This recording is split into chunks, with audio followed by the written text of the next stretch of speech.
Okay, hope we're back now. I'm gonna figure this out. I don't know why it dumped us. All I did was change the VPN to a different server. Maybe it took 1 microsecond too long.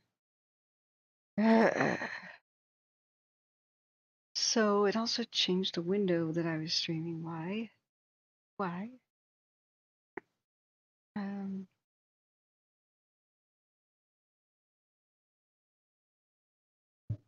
Let me figure this. The fire monitoring. There we go. Right. Sorry, that's an irritation. Hey, JCat, David. Hello, how are you? So Vitacost, I don't know where I got kicked. It didn't notify me. It doesn't make a sound. Okay, I'm talking to myself. Brad P says, "Did it kick you?" Hey, Braden, how you doing? Hey, Chris. It's a restart. I just got kicked off my stream with no ability to restart it because I hit the button to change VPN servers. I found out that Vitacost here that I wanted to recommend for herbs that'll help you deal with fire anxiety. Um, was doing access denied. So apparently they try to block all VPN or their web host does that. How you doing? How are you guys? Glad. Thank you for coming back. I think a lot of people are like, screw it, I'm going to bed, but darn. Um, I still want to monitor fires a little bit later because we're still a lot of them have been breaking out at night. I had 4 alarm fires breaking out just before midnight last week, so but I think we'll be okay. Knock on wood. When I say that, I curse everything. What do you do to relax, Braden? Do you have special teas or herbs? I just did a taste test of this, which I forgot in the back of my pantry. It's a turmeric and golden milk. So I just put some 2% Trader Joe's organic milk in my coffee cup, and I tried an experiment to see if I could add extra ingredients, like out of my spice rack. Could I make it more palatable? Because it's got a very important ingredient. It's got black pepper,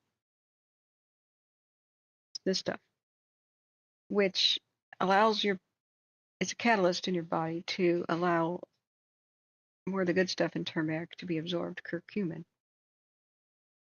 If you don't have black pepper with it, you're really not getting the benefits. So I had an idea, maybe I shouldn't buy this brand, maybe buy one without black pepper and take it as a separate pill because I don't like the taste. But it's barely discernible. It's more like a smell that kind of puts me off, where the rest of everything tastes great. Turmeric itself is not particularly strong as a flavor, but the cardamom and cinnamon together are incredible. The clove is incredible. So I just added extra cardamom from, like, regular old spice jar. And my good old fashioned cinnamon Safeway brand. I couldn't find cloves, but adding these two with a dash of sugar has made this taste great. It seems like it's expensive, and I don't know if you can get it cheaper somewhere else. Maybe you can. But taking it daily, I think I'll try to put a sticky note up and try to do this, or at least nightly. I want to test out if I can wean myself off of so much Tylenol. It's winter time. My joints are going to hurt worse. I've had a struggle with some arthritis for most of my life. Like, it's one of those unlucky kids to get it, partly from sports injury. And the cold damp is here. Hey, Brad, thanks for coming back. Thanks for alerting me that the damn stream ended. I didn't know. There should be a dang chime or something. I just Googled real quick, is there's a way to stop the stream from auto terminating. and I do not have the same buttons that the gentleman does who explains. He says there's a button in YouTube Studio that says auto start, yes or no, auto stop, yes or no. Those buttons are now gone. So I'll do more research and try to figure out if there's a way I could just make it so the stream doesn't terminate until I tell it to. But with the way YouTube has taken away controls from us creators, I don't see that. I do see that as a forlorn hope. Let me put it that way. So this sounds expensive. I don't remember. Oh, a pack of 2 is $29. A 12-ounce pack of 1 is $13.49. That's more like it. Yeah, it's not that expensive. You get a lot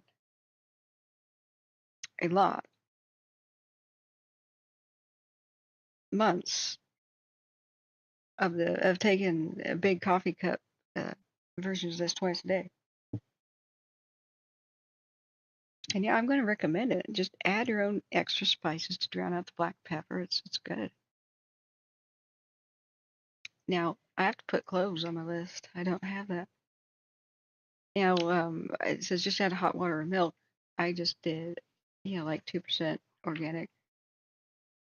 I've never done the water version, but if you're vegan or don't want to, lactose intolerant or anything, I'm sure. I mean, Swiss Miss done with water instead of milk is still pretty good too. So I would imagine it applies here. Red Pieces, there's a Whole Foods brand on Amazon, $3.65. Yeah, they market organic golden milk powder. Let's see. So $3.65 organic golden milk powder.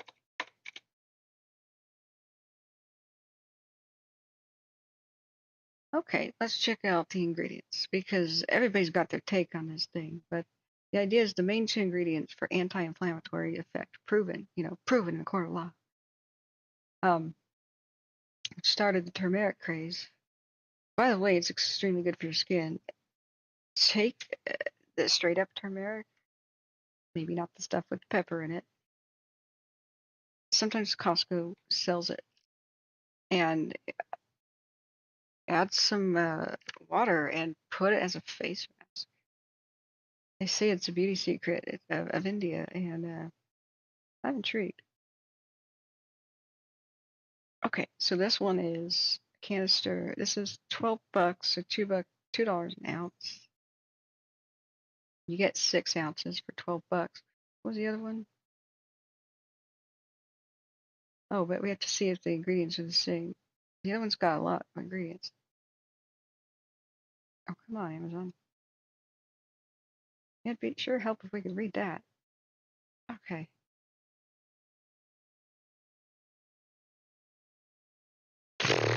What's the ingredients? All right. Warm or cool is satisfying. Pro tip. Try it with warm almond milk or coconut milk. Sure.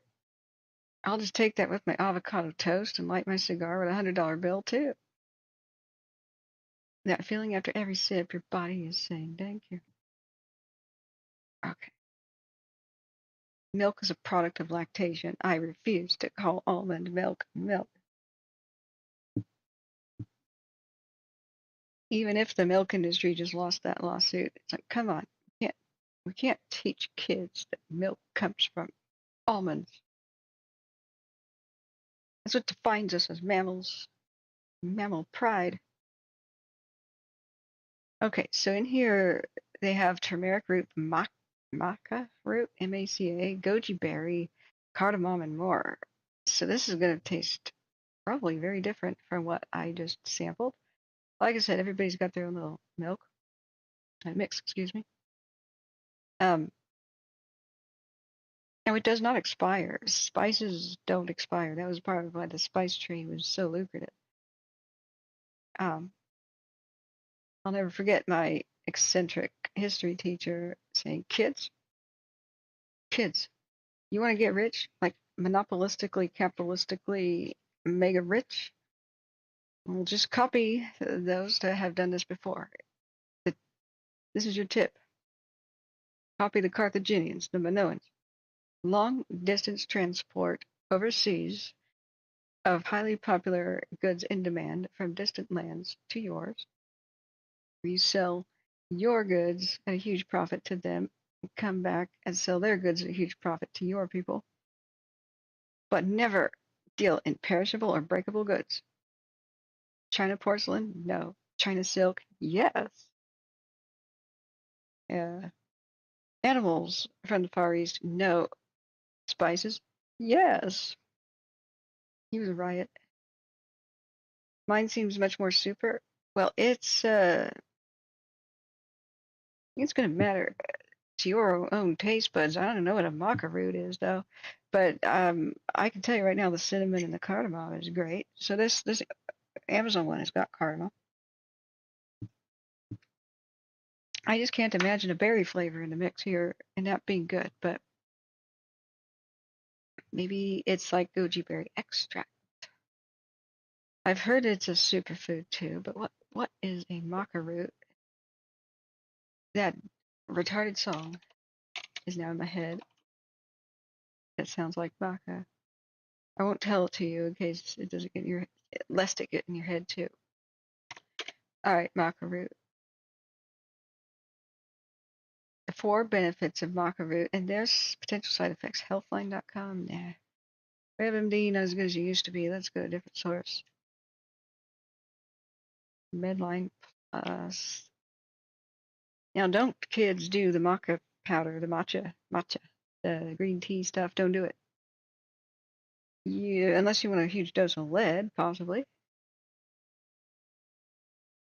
There's a little bit of lead in many teas around the world because the rest of the world banned lead in fuel way later than we did, including Southeast Asia. So when lead fuel was burned, it went up into the atmosphere, couldn't detect it, but then it fell back down onto soil. Um, the lead compound, I should say. But the point is that over time it built up in the soil, heavy metal, toxic stuff. Thus, everybody realizing, oh crap, we definitely need to ban it in fuels. So other nations were a lot slower to do that, so their lead levels are much higher. And there are certain plants of the world that suck up minerals from soil better than others. Tobacco is one such plant. Sunflower is one such plant. They're called the purifying plants because they'll just take whatever's toxic in the soil, good and bad minerals, and strip the land, bring it up into themselves. Every plant needs minerals, just like we do. And they'll suck it up a little bit into them, but slowly over time, lower levels of it. But tea is another one of those plants that really loves to grab minerals. So you have high levels of minerals in tea, which, if they're the right minerals, they help you. Lead, of course, isn't good. Now, some natural lead poisoning levels, like some springs, are naturally just full of lead. They're not the kind you should drink from. A lot of hot springs have lead in them as well as the nice minerals that make you feel good, but that's why you bathe in it and you don't drink it, right? However, the matcha is like, I keep forgetting what it is. MATCHA. But it's supposed to be a super concentrated, like all the good stuff of green tea, but in a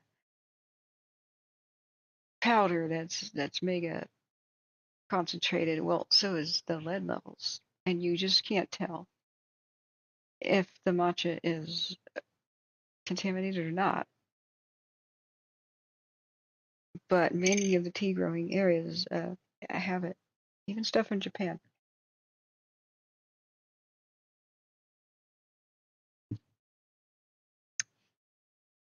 Okay, so whenever you say golden milk powder, it's anybody can formulate this. It's going to be, what can you get cheaply? What kind of flavors do you like? You know, what I just sampled. I'll put the link, the affiliate link. So if you buy it too, I get 1%. You don't have to buy this brand, but click on this link. Where's the, yeah, generate text. Should you put anything in your shopping cart, allow cookies, please. I should get like a small percentage of it. It varies from time to time what is put in a shopping cart, but that's much appreciated. And it doesn't raise the price for you. Now I have got a cool app that tracks prices. This has been steady at what, $14.99 basically. Oh, that's right. I've got subscribe and save clicked. You have to unclick that. Go to one-time purchase for the true $14.99 price. Yeah, so it's $14.99 for 2.12 ounces. Wait a second. Is that smaller than mine? Let's look. There's a lamp.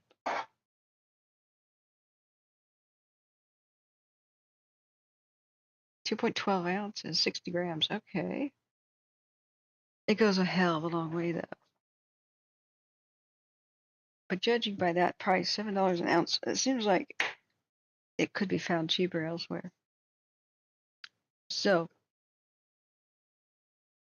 check other websites. It's found on other websites too. Let's go back to the 365. Have you actually tried this stuff, Brad? Do you enjoy this? Has anybody tried a different type? Golden milk blend. Now remember, you've got to heat activate it, or it doesn't do anything. To soothe your stomach, don't just take a peppermint pill. Take the tea. It's heat activated. But a strong, like 2 tea bags of brewed peppermint tea, like Bigelow. Is that Bigelow? No, it's Mint Medley. Oh, who makes it? Mint Medley. Stop hard stomach cramps in their tracks. A lot of pain relief. You gotta brew it at the moment that it starts up. Any sort of stomach upset. It's calming down the vagus nerves to stop the intense cramping. Peppermint's also vaguely antimicrobial, but it's not super antimicrobial like the more expensive spices and stuff out there, like frankincense and myrrh are super strong. Used topically, like on a wound, infection has no chance. It has to be cut with other essential oils, though. Otherwise, it can kind of burn the wound a little bit. It's that powerful. There's a reason why baby Jesus was given frankincense and myrrh. Okay, I can tell you right now, I don't want ginger in this. No freaking way. That would add a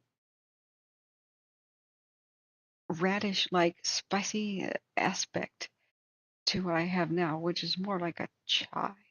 It tastes more like a good chai, not the bad ones. There's so many bad ones out there, but from like a restaurant doing it right. I know ginger's good for you and anti-nausea and stuff, so, but whoa, the throat burning,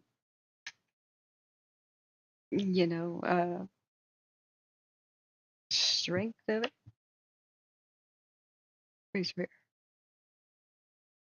Harley Ryder says we're back. Yeah, I thank God Brad said something before the complete severance. All I was doing was messing with the VPN, and all of a sudden Brad is saying, "What happened to the stream?" What? I looked briefly to see if there's a way to restart it, just reconnect. You can do that on some mobile apps. I mean, YouTube mobile is way more lenient, and then StreamYard, the one with the duck, is way more lenient than that. But boy, does YouTube just want to dump you? for the slightest interruption. I'm now a little bit worried about switching VPN servers if it takes too long. Now these different flavors, coffee alternative. Oh, it's not golden milk. What is this? Dandelion chicory coffee. Oh, I know what that is. Chicory has always been kind of a mountain men and fur traders and people on the frontiers substituted coffee with chicory. Dandelion, I have not heard of. I've heard dandelion tea, but that's interesting.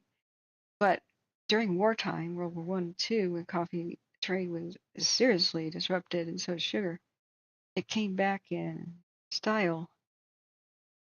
And to this day, they still make one of the mainstream versions of, isn't it chicory? Nescafe. I want to say it's Nescafe. It's not real coffee. Let me look at the ingredients of Nescafe. That's a big household brand name. Explore Nescafe Classic. Or did they change it to a true coffee ingredient? What's in it? Nescafe Classic, Decaf Classic Gold. See, that's actual coffee. Am I not thinking of it? Coffee alternative of the world wars.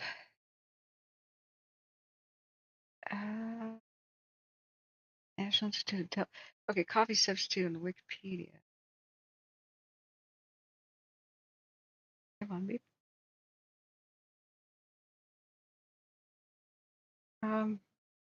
Coffee substitutes products that try to taste like coffee. Okay, one way to put it. The idea for them is to use a drink that tastes like coffee without caffeine. In World War II, acorns were used to make coffee, however it tasted foul. Very informal article on the wiki. It was also hard to get. In the American Civil War, there was a similar story.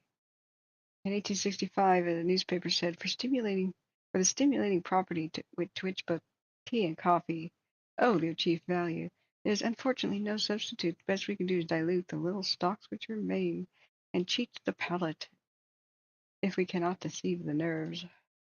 Oh, they had a way with words back then. All right, let me show you this. Grain, coffee, and other substitutes can be made by roasting or decocting various organic substances. Almonds, acorns, asparagus,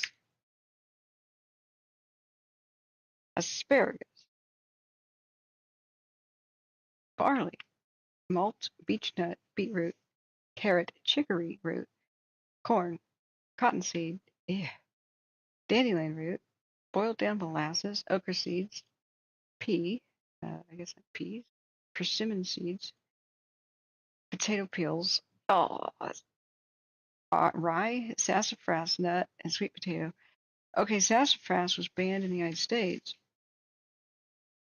It's the original root beer taste of root beer. Now, they did not ban it in Europe because you'd have to consume a gigantic amount for it to harm you. However, in the United States, I guess they just decided that root beer has to be made with, there's a very similar flavor that can be had anyway, so use the other flavoring agent. Postum is an instant type of beverage used in place of coffee, made from roasted grains and molasses. Its history goes back to 1895 when an American named C.W. Postum, created the coffee substitute inspired by caramel coffee recipes made by Harvey Kellogg. Oh, is this Post cereal guy? Okay. It reached the height of its popularity in World War II. And also really caught on with people who, for health or religious reasons, like Mormons, prefer not to consume caffeine. For popular usage on the sitcom Seinfeld, George says to Jerry he doesn't know why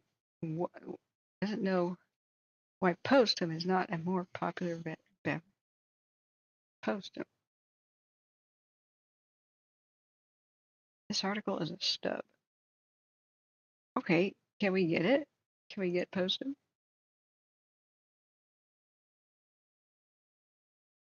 Post them. Coffee alternative. I would love to see the modern packaging of that. Oh, there it is. Huh. I wonder what the demographic is of the people who purchased this product. It must be the greatest generation. Maybe they passed on some of the flavor to the boomers, but I don't think my generation's heard of this. Harley says, concerning your thumbnail, Cali will face a couple more storms coming from the Pacific. Snow in the Sierras will be present with some of them too. Yes, this is my second stream. Yeah, I guess I should have changed that. This I don't think I'll keep up. I forgot that storm thing is there. We're monitoring a couple of things right now. I decided until about 11:30 or midnight that I would see if new storms information came, new Iceland volcano information came out, and if new fires hit California because they've been striking in the middle of the night on occasion here. So happy, knock on wood, to see much of that. And it's got my whole curiosity stream thing going on where I needed to find out more about things. So yeah, the hour by hour the forecast of what the big storm's going to do. Let's put the radar back up.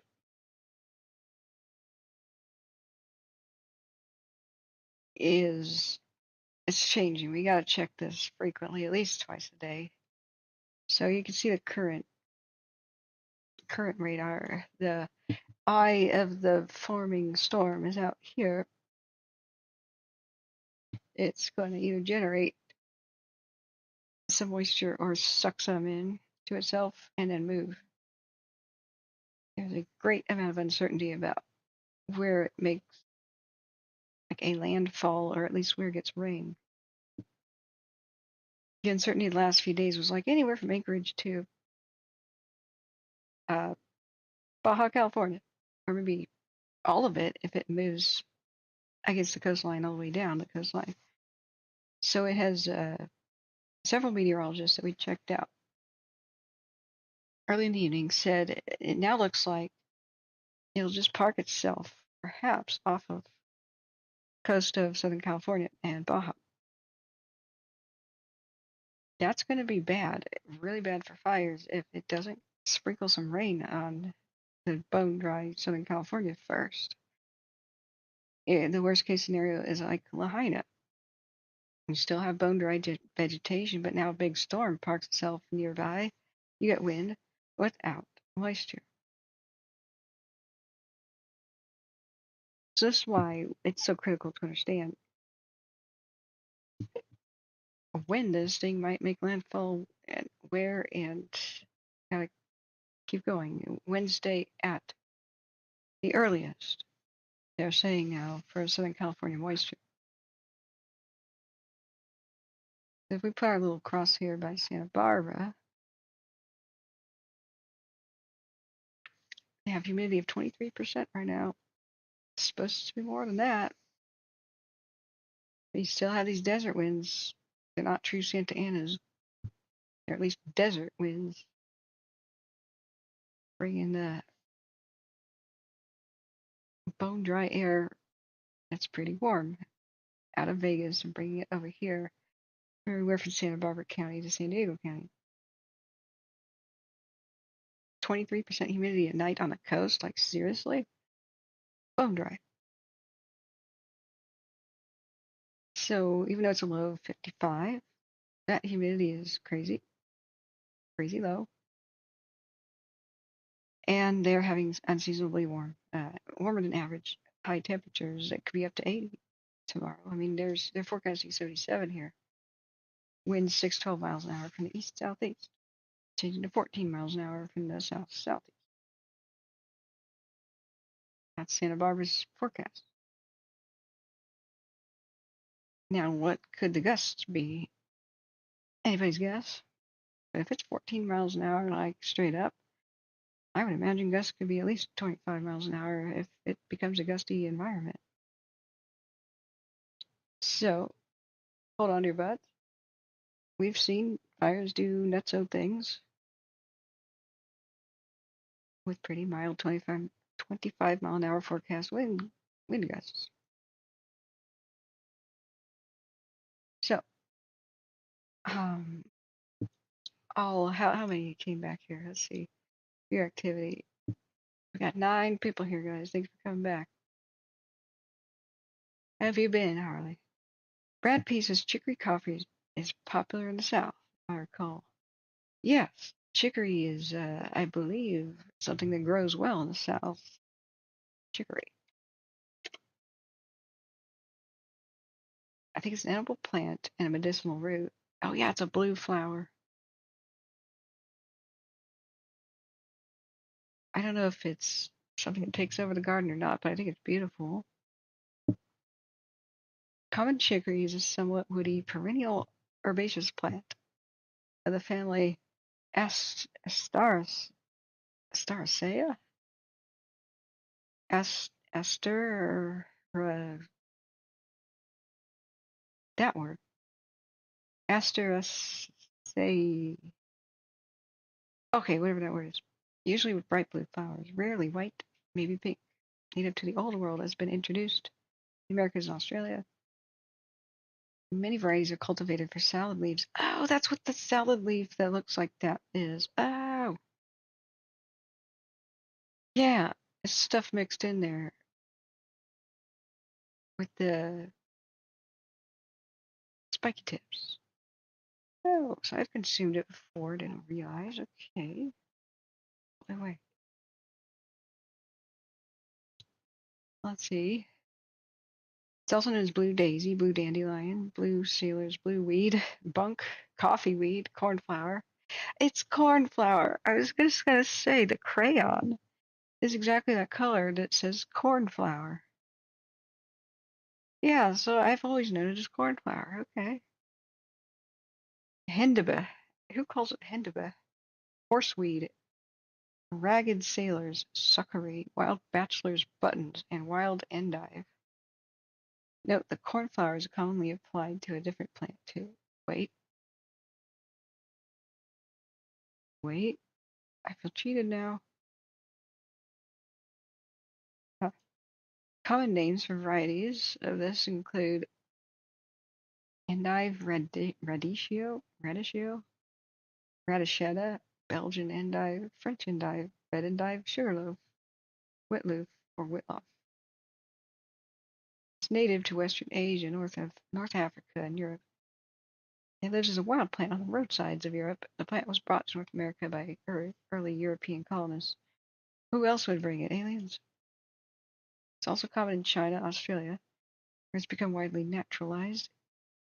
More common in areas with abundant rain. Huh. Root chicory has long been cultivated in Europe as a coffee substitute. Roots are baked, roasted, ground, and used as an additive, especially in the Mediterranean, where the plant's actually native. As a coffee additive, it is also mixed in Indian filter coffee. Indian filter coffee.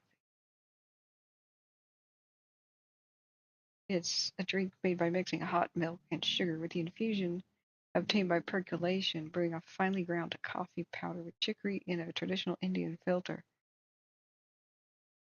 I'm learning all sorts of things today. In parts of Southeast Asia, South Africa, southern United States, particularly Netherlands. In France, a mixture of 60% chicory to 40% coffee is sold under the trade name of Ricaré, a product of Nestle, created in 1953. It has been more widely used during economic crises such as the Great Depression in the 30s. World War II, continental Europe. Chicory with sugar beet and rye was also used as an ingredient of the East German mishap. Mishkafi? How do you say that? Mish coffee. Also known as mixed coffee during introduced during the East German coffee crisis of 1976 to 1979. Oh yeah, East Germany. That would be Soviets, not Soviet shortage. Got it. It was also added to coffee in Spanish, Greek, Turkish, Syrian, Lebanese, and Palestinian cuisines. Some beer brewers use roasted chicory to add flavor to stouts. Others have added it to strong blonde Belgian-style ales to augment the hops, making a wit loof beer from the Dutch name for the plant. The roots can also be cooked like parsnips. What the hell's a parsnip again? Looks like a weed. Okay. Edible raw wild chicory usually has a bitter taste, especially old leaf. It is appreciated though in certain cuisines like the Ligurian and Apulian regions of Italy, also in the southern part of India.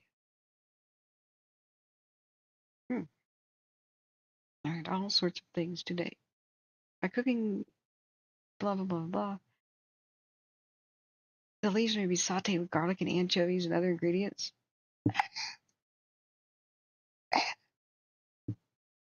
Oh God, I just got motion sick even reading that.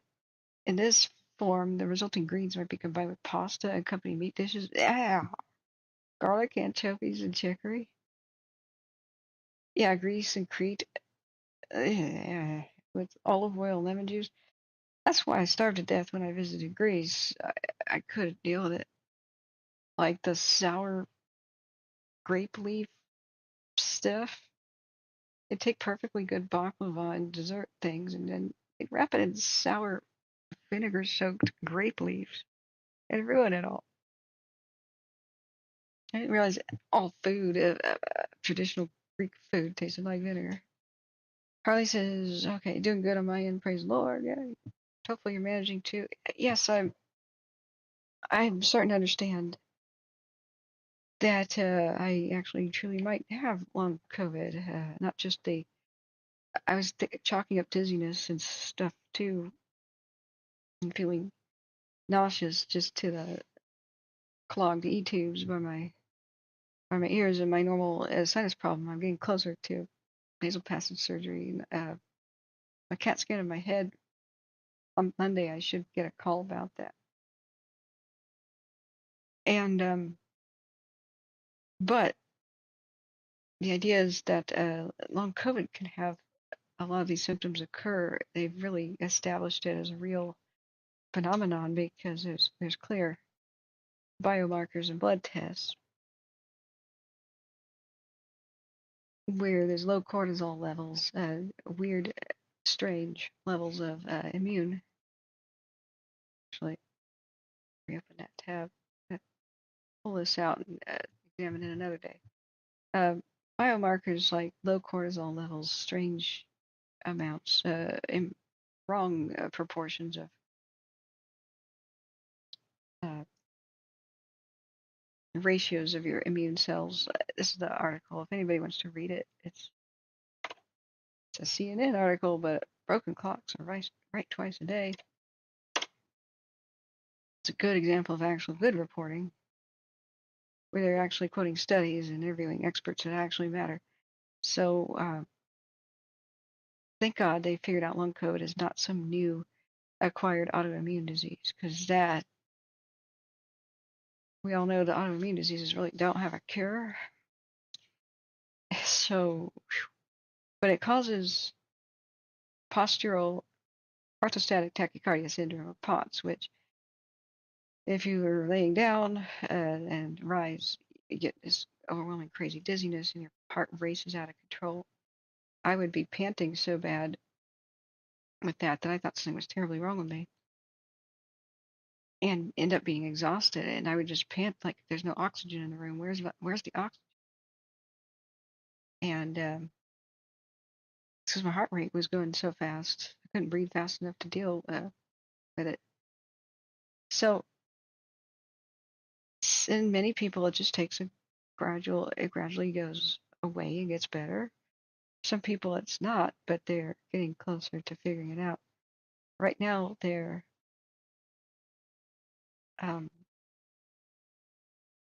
They're I have post-exertional fatigue. So normal things like emptying the dishwasher, it feels like I just took a mile-long hike. The way I wake up feeling hit by a truck the next day because I emptied the dishwasher and did really minor chores, and so that is part of it. The scratchy throat thing that doesn't really go away, and the reason why sometimes I can't stream because my throat is sore.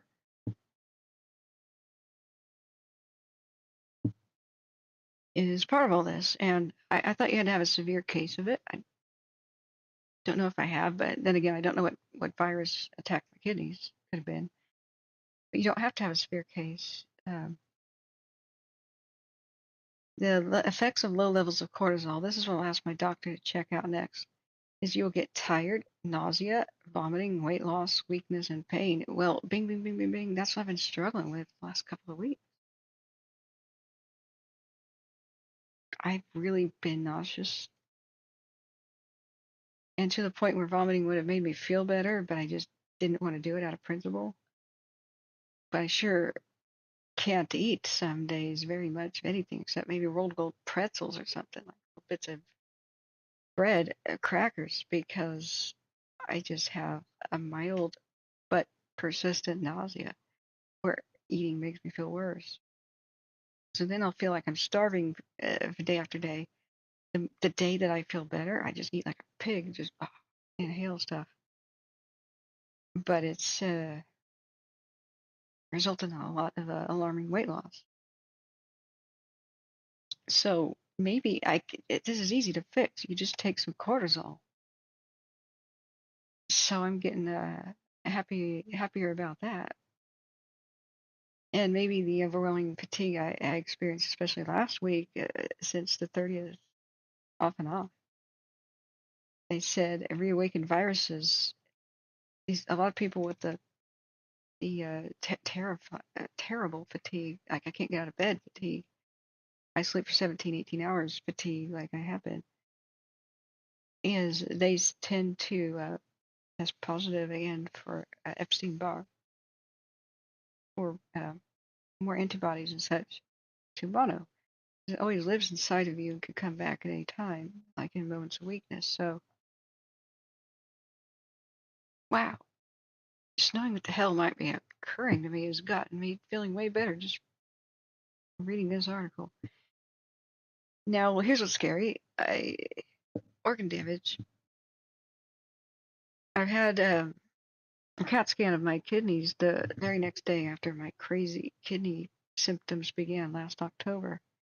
I may need an actual MRI to see if they are damaged because I was a bit concerned by this right here. Let me make this bigger. An average of 5 months after discharge, researchers found evidence of damage to lungs, brains, and kidneys in 1 out of 3 people hospitalized with COVID.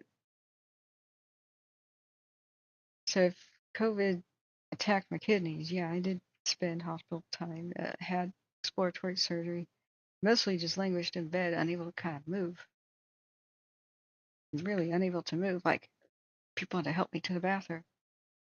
Mom like saved my life. C-Pro did like all my shopping, cooked for me, and brought stuff over.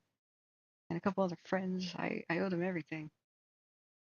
I don't remember a lot of last winter because of all this. What I'm worried about is permanent kidney damage because I still have some weird abnormal tests results on my urine samples. So, and it's unknown if I still have internal bleeding. So I just had a CAT scan of my head. I don't know if that would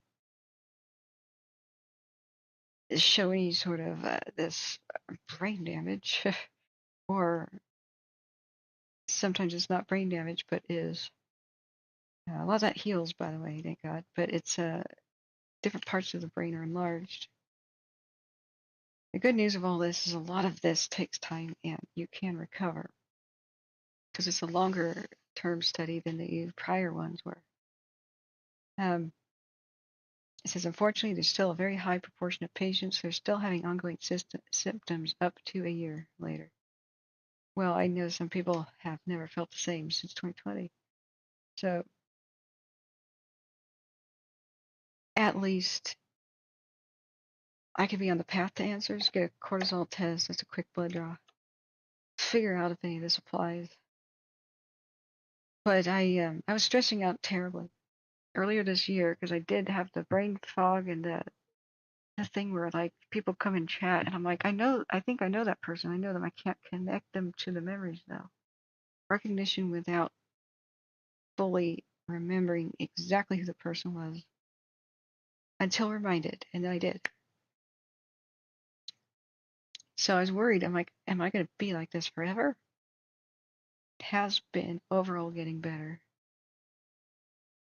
I just don't want to keep babying myself. I want to operate at full capacity, best of my ability.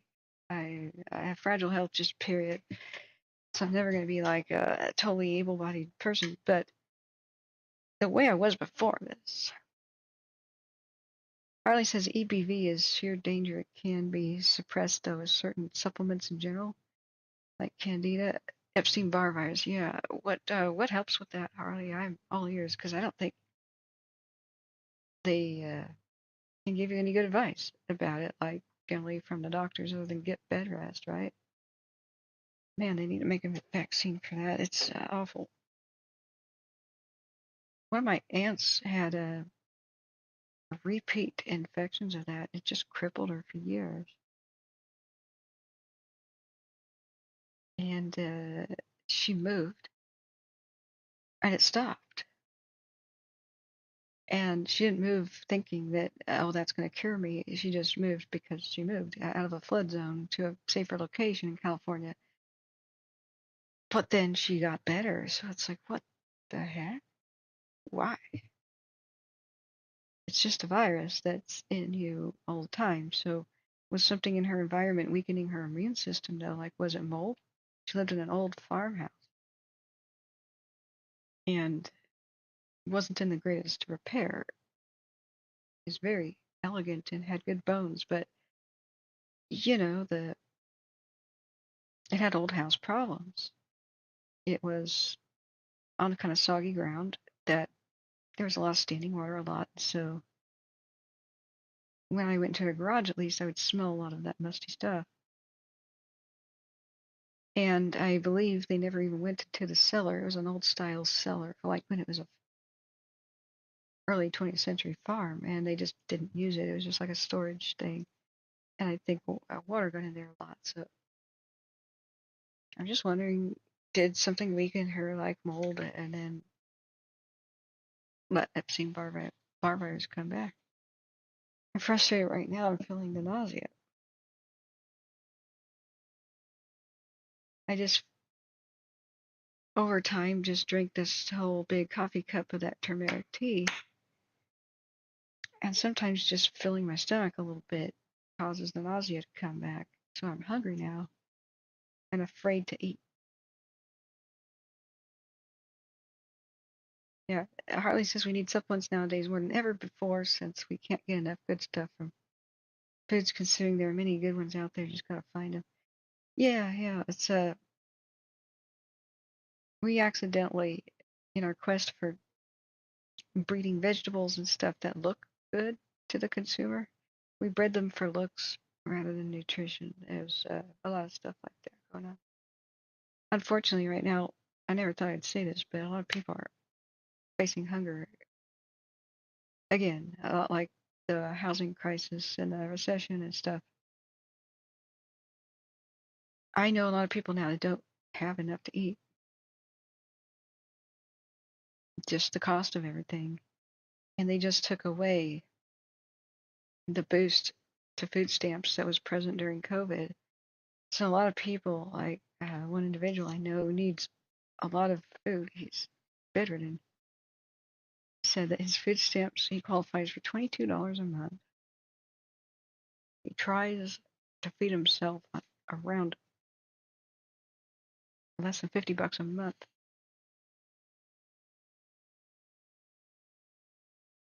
It's just This is America, and we're just writing blank checks to foreign nations to help those nations get messed up by war. It's a crying shame. That's all I can say. We've got priorities messed up. So reishi and cordyceps should be a good start for Epstein-Barr virus, really. A brand called Real Mushrooms. Now, cordyceps is from The Last of Us television show and video game that's based on. Cordyceps, they just kind of probably just took a dictionary, opened it up, and said, "Here, we need we need a fungus name." Cordyceps turns everybody into a zombie in that television show. It's great. I wonder when the next season comes on. But yeah, cordyceps and reishi I've heard a lot. Have you tried it, Harley? Have you had good results? I'm about ready to end the stream. I just wanted to, check on things and definitely not leave you guys with a random disconnect. That was awful. But I'm so happy that we've been live just in case anything broke out this evening or tonight. And knock on wood, nothing has. Well, just a couple, but not since the one in Reading here, where the past fire, wait, not Reading, Shasta County, here, Reading. Northern California doing a lot of these prescribed burns. I'm pretty happy about it. It does create pollution, it does irritate asthma, but it's easier to have low levels of it that can be swept away by these winds that are coming out of Nevada and kind of pushing it out San Francisco Bay. It's way better than having the entire forest destroyed in a matter of months and unbreathable air for months. Harley says reishi, for instance, helps me with better sleep. Really? Ever since I used it, I no longer wake up crushed and demolished like I used to, regardless of how long and proper the sleep. Really? How do you take it? How do you use it? Like, what do you do? I'm now intrigued. I've heard a lot about it. Reishi. Vitacost is a good place. Right. Can you just take capsules? Do you have to heat activate it? Do you have to do a powder? Do you have to make a tea? Do you just grab a mushroom and take a bite? Like, how's it work? Do we have these in Oregon? I see mushrooms look like that all the time. Huh. Fallen logs, damp places, and the like. They are anti many things. Well, good. Well, they did find, Otzi the Iceman, the mummy in the Alps, and he had a couple of precious objects with him. His precious copper axe, he was a Copper Age man. His bow, knife. He had he. I mean, he could have been looted because he was probably murdered, but probably not because somebody probably would have taken the axe, the bow, the knife. Um, they found out that he was probably part of a small battle or he was ambushed along with a companion because some of the blood on him is not his own. So a wounded companion probably picked him up and tried to take him away, but he bled out so fast. He died from an arrow to the shoulder, like he was shot just like people shoot deer, where that artery is underneath it's the side of the rib cage behind the shoulder blade. And so he bled to death real quick and had a paralyzed arm. But whoever tried to drag him away may have kind of concealed his body enough that maybe the battle, continued elsewhere as they chased his friend. But he seemed to be traveling light for the Alps, so they thought it was winter time, but it was actually probably a different time of the year. He didn't really have winter clothing on, and he may have kind of been stashed under a glacier or like icy overhang by by a creek, icy cold creek, which would allow the body to be preserved until winter. But he had a couple precious things on him: his bow, his copper axe, a string of mushrooms in his little pouch, along with some other herbs and stuff. And it turns out each one of the mushrooms was a different species and does very different things. They were dried, and he had drilled little holes in them and put a string through them, and then attached that to his belt or pouch or whatever. So it was ignored for a while, like, oh, maybe that was food. But then herbalists went, wait, what species? Oh, this is powerful medicine. And they found out that, like all copper workers at the time, they didn't understand the fumes were toxic, and they just worked smelting copper over the campfires, inhaling the fumes, and getting more and more heavy metal poisoned. That creates lameness, arthritis type symptoms, chronic pain. If you look at a lot of the gods associated with the forge, like Hephaestus and the like, they're lame and cripples. It's an interesting insight into our culture. And people had assigned a mystical thing, like, to mythology, where in order to gain the knowledge of copper smelting, you have to sacrifice something like your health. Yeah, if only they knew that just do it in well-ventilated areas. But he had a lot of aches and pains due to his copper heavy metal poisoning, and it was found out he tested positive for Lyme's disease. That's how we found out it was an ancient disease, native to the old world first, probably brought to the new world. Now, that causes a lot of aches and pains and fatigue, and so he had a string of particular mushrooms that were powerful medicine for his specific ailments, and then a couple generalized ones that would generally boost the immune system and be just super nutritious. So mushrooms have been a gigantically overlooked part of herbalism, where mostly a lot of them have been dismissed, like in my generation's time and the boomers' time, as something to flavor, but not particularly nutritious. No way. Stop the presses. Harley says, I take 2 capsules a day, reishi before sleep, cordyceps on an empty stomach with regular tap water. So just, you don't have to heat it up, and it actually works. More details would have to go into detailed blood tests and markers to see the effects. However, so far I don't have any side effects whatsoever. I'm using it for months. Okay, what's your brand that you recommend? Like,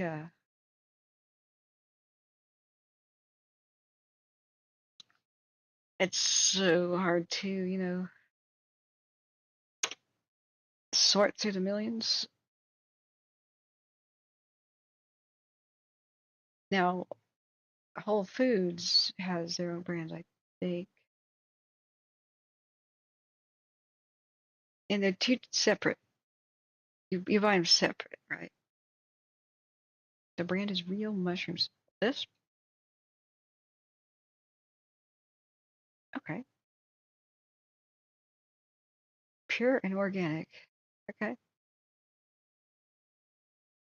I heard, I didn't really click on it, but I heard that some 13-year-old started a mushroom farm and is like ready to retire now that he's 18. That's the dream.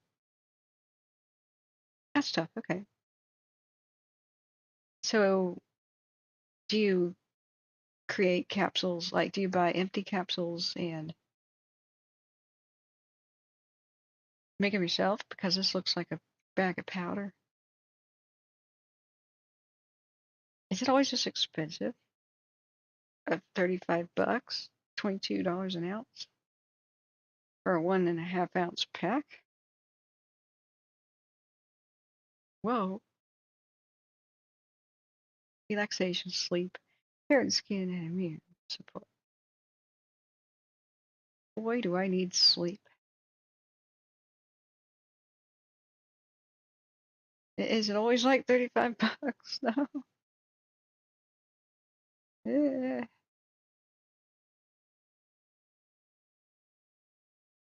Oh, I see. They're showing some.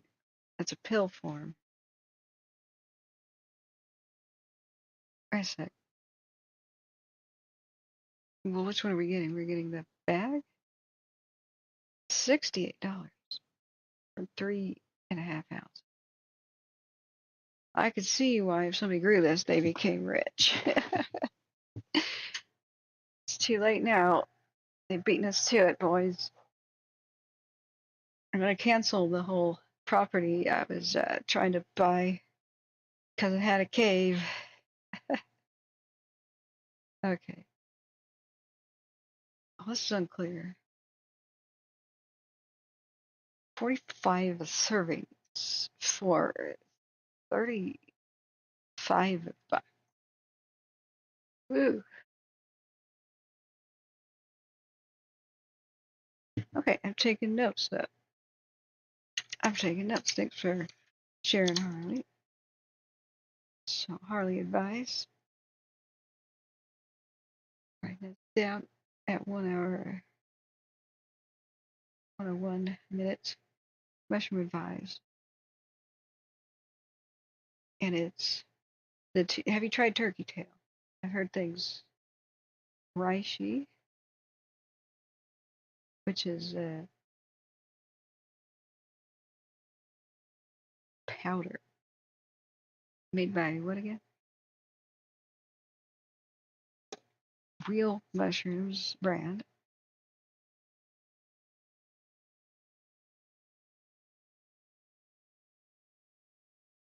The other one you liked, you'll buy it at iHerb. Okay, that's right. That's what you said.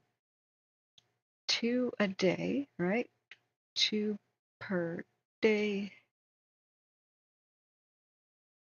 before sleep. Empty stomach. Now it doesn't hurt, does it? It doesn't hurt the stomach anyway. It's like okay. Oh wait, no, the empty stomach is the cordyceps. Excuse me. Okay, so let me. I misread that. Empty stomach. Cordyceps.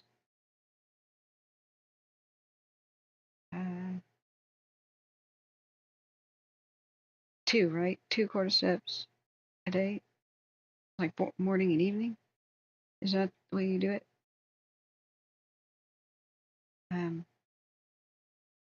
2x a day. Okay, so did you try them independently of each other? Like, do you know it was the reishi that helped sleep and the cordyceps helped? Well, what did the cordyceps help actually? Same thing. Cordyceps.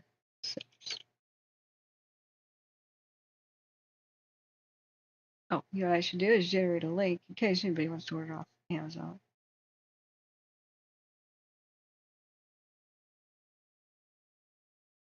Okay, the reishi mushroom. It is an affiliate link, so it does not raise the price for you. But if you click on this, even if you don't buy this, but buy something else, and within 24 hours on Amazon, I should get a small percentage of whatever you purchase, like maybe 65 cents or something. But hey, sometimes people put more stuff in their cart, and it really makes a difference. So the cookie expires though pretty quickly. So I think within 24 hours. It's not one of the evil ones. It just says, Kathryn referred you. We shall now pay Kathryn something. Okay, so you take the 2 capsules together. Okay. And you buy them in capsules from iherb.com. iherb.com. Take as capsules. Because restorative sleep is one thing I rarely get, even if I sleep a long time. Now, I have figured out some things with the help of sleep trackers and smartwatches and such.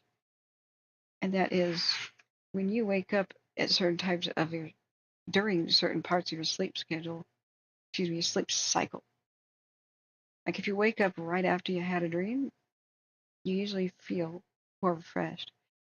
If you wake up during a light sleep or going into REM, you feel like trash. So there were some apps that were amazing that were there to wake you up according to your sleep stage. Even if it's 30 minutes earlier than usual, I did try those and they did work, but now they're not free. And I don't even remember what they were called.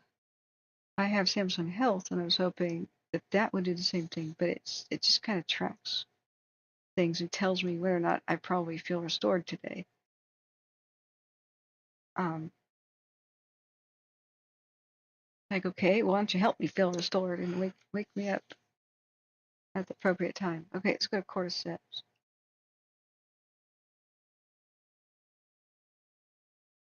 Cordyceps, turkey tail, reishi, and cordyceps are probably the big three that people are talking about right now. That's right, cordyceps is the one that looks like fingers. And the people who turn into zombies in this show, The Last of Us, they start having these grow out of their heads and stuff like hair and their mouth. So it looks like a dead person on the ground. It's a horror show, totally. Suspense, horror, thriller, um, survival. People can walk past, and most of humanity has been killed by the virus, not the fungal outbreak. It turns everybody into a mindless zombie that goes turbo mode and just tries to spread the fungus to the living. And as soon as you get infected, it takes weeks, but later you will eventually have your brain taken over by the fungus and you're just a mindless zombie. But the dead who are in the sunlight are just dead bodies. Those who died in the shade, well, the fungus could still be alive. So the characters walk around. There's a main character who's a little girl and if you ever watched Narcos, Agent Pena, what's his name? Uh, Pedro Pascal. He's dreamy. He's super hot. Um, he's escorting a girl who's immune to the fungus to a lab to try to make a vaccine. It's the only hope for humanity story, and they have to cross that from like Boston to get to Montana or something, where most everybody is a zombie, millions of zombies. And so that's how I first heard the word cordyceps. And then everybody was like, oh yeah. I walked by Whole Foods one day and I blinked twice and I said, what? People eat it? I'm sure it is beneficial and they just randomly picked the name out of a dictionary or something. We have to have an evil fungus, but it's saying it gives you energy, stamina, and athletic performance. It promotes healthy kidneys. Oh, I need that then. An ideal choice for athletes and fitness enthusiasts looking for a natural edge. Do you feel like it gives you energy, Harley? Cordyceps or energy. In that case, do you want to take it before bed? Is it like invigorating or is it just like overall a general feeling of having more stamina? Do they have instructions? What does it say on the side of their bottle? Supports athletic performance and oxygen uptake. That was my issue. I had so much internal bleeding last winter that I was on low oxygen again and again. And they said I could be at home and not the hospital as long as I took my oxygen levels. And CPRO, being a pilot, piped up and goes, yeah, I've got one of those finger meters. Anytime he flies up to around 10,000 feet, he has to start taking his own oxygen to see if he needs to don the oxygen mask, like around Tahoe. Um, so he had those. The doctors are like, oh, okay. It's frustrating. I can't read the side of the box. Okay. About cordyceps. Okay. National Institute of Health study. I like it. I like it. It's legit then. The pharmacological and therapeutic potential for cordyceps with special reference to cordycepin, cordycepin, cordycepin. It's an entomopathogenic fungus. Entomopathogenic fungus. It has been known to have numerous pharmacological and therapeutic implications, especially in terms of human health, making it suitable for a candidate for ethnopharmacological use. The hell is ethnopharmacological? Main human use? Human pharmacy use? Is that what you mean? The main constituent of the extract derived from this fungus comprises of a novel biometabolite called cordycepin or cordycepin, 3-deoxyadenosine, 3-deoxyadenosine, 3-deox. It's too late in the evening. 3-deoxyadenosine. Say that 3 times fast, I dare you. Which has been very potent anti-cancer, antioxidant, and anti-inflammatory, which has those activities, really. The current review discusses about the broad spectrum potential of cordycepin or cordycepin, including biological and pharmacological action in immunological, hepatic, renal, cardiovascular systems, as well as anti-cancer agent, an anti-cancer agent.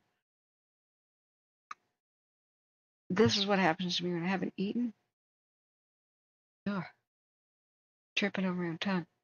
The article also reviews current efforts to delineate the mechanism of action of cordycepin in various biomolecular processes.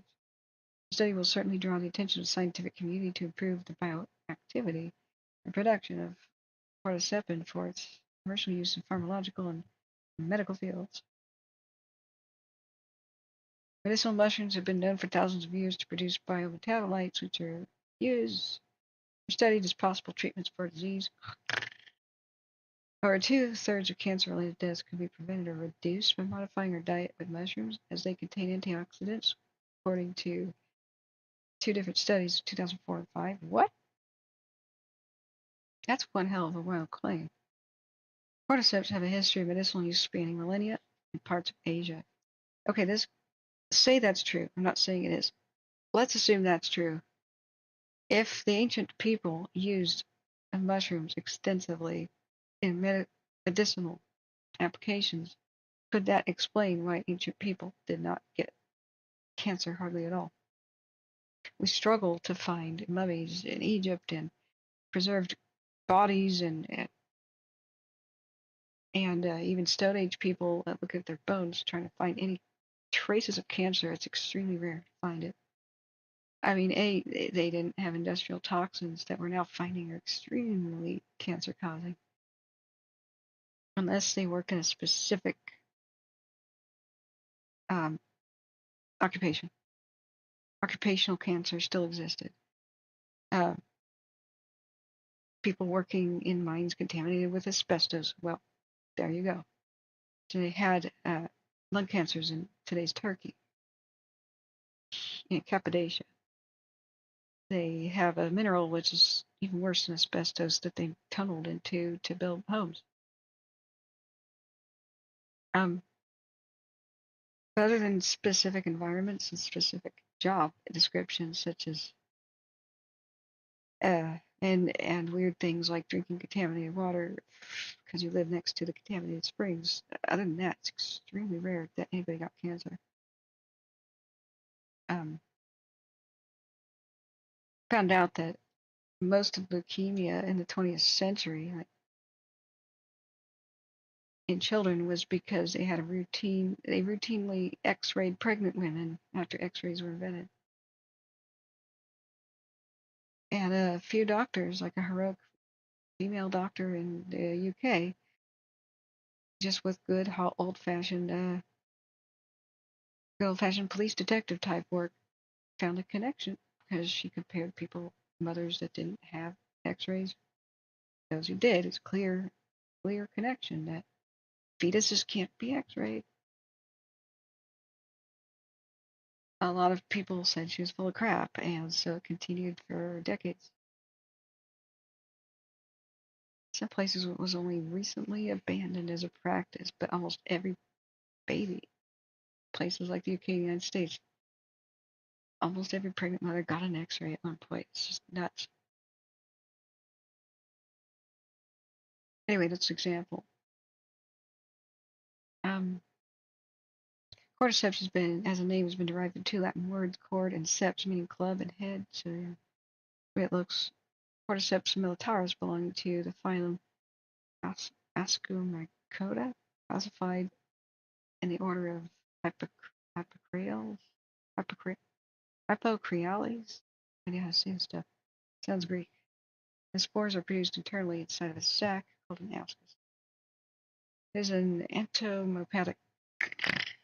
Yeah, this is thrilling. Entomopathogenic fungus having an annual appearance which often grows parasitically on Lepidopteron larvae. Lepidopteron or Lepidopteron larvae and the pupa of insects and spiders. Whoa. Okay, this is where the movie comes in. Okay, it is a parasite that takes over the brains of insects and spiders. They just applied it to humans for the show and the game. Wow. Okay, I get it now. But I guess it's our friend. It normally inhabits the surface of insect pupa in winter, and leading to the formation of a fruiting body in summers, justifying its name as the winter worm summergrass. Ew, that's nasty. Oh, there's got to be what is growth time lapse. I bet you this is going to be frightening. Fungus. I saw that for the first time recently in India. Really? Yeah, I was finding the. Okay.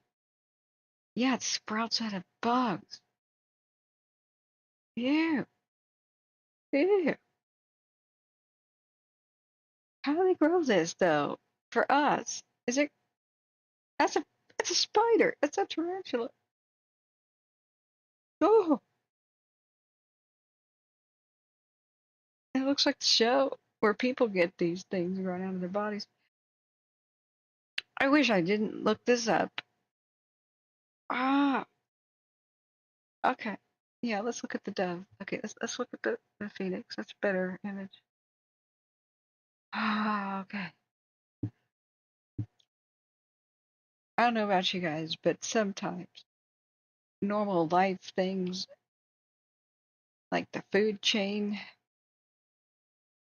like realizing stuff like that is out there and it's just that crazy, evil looking.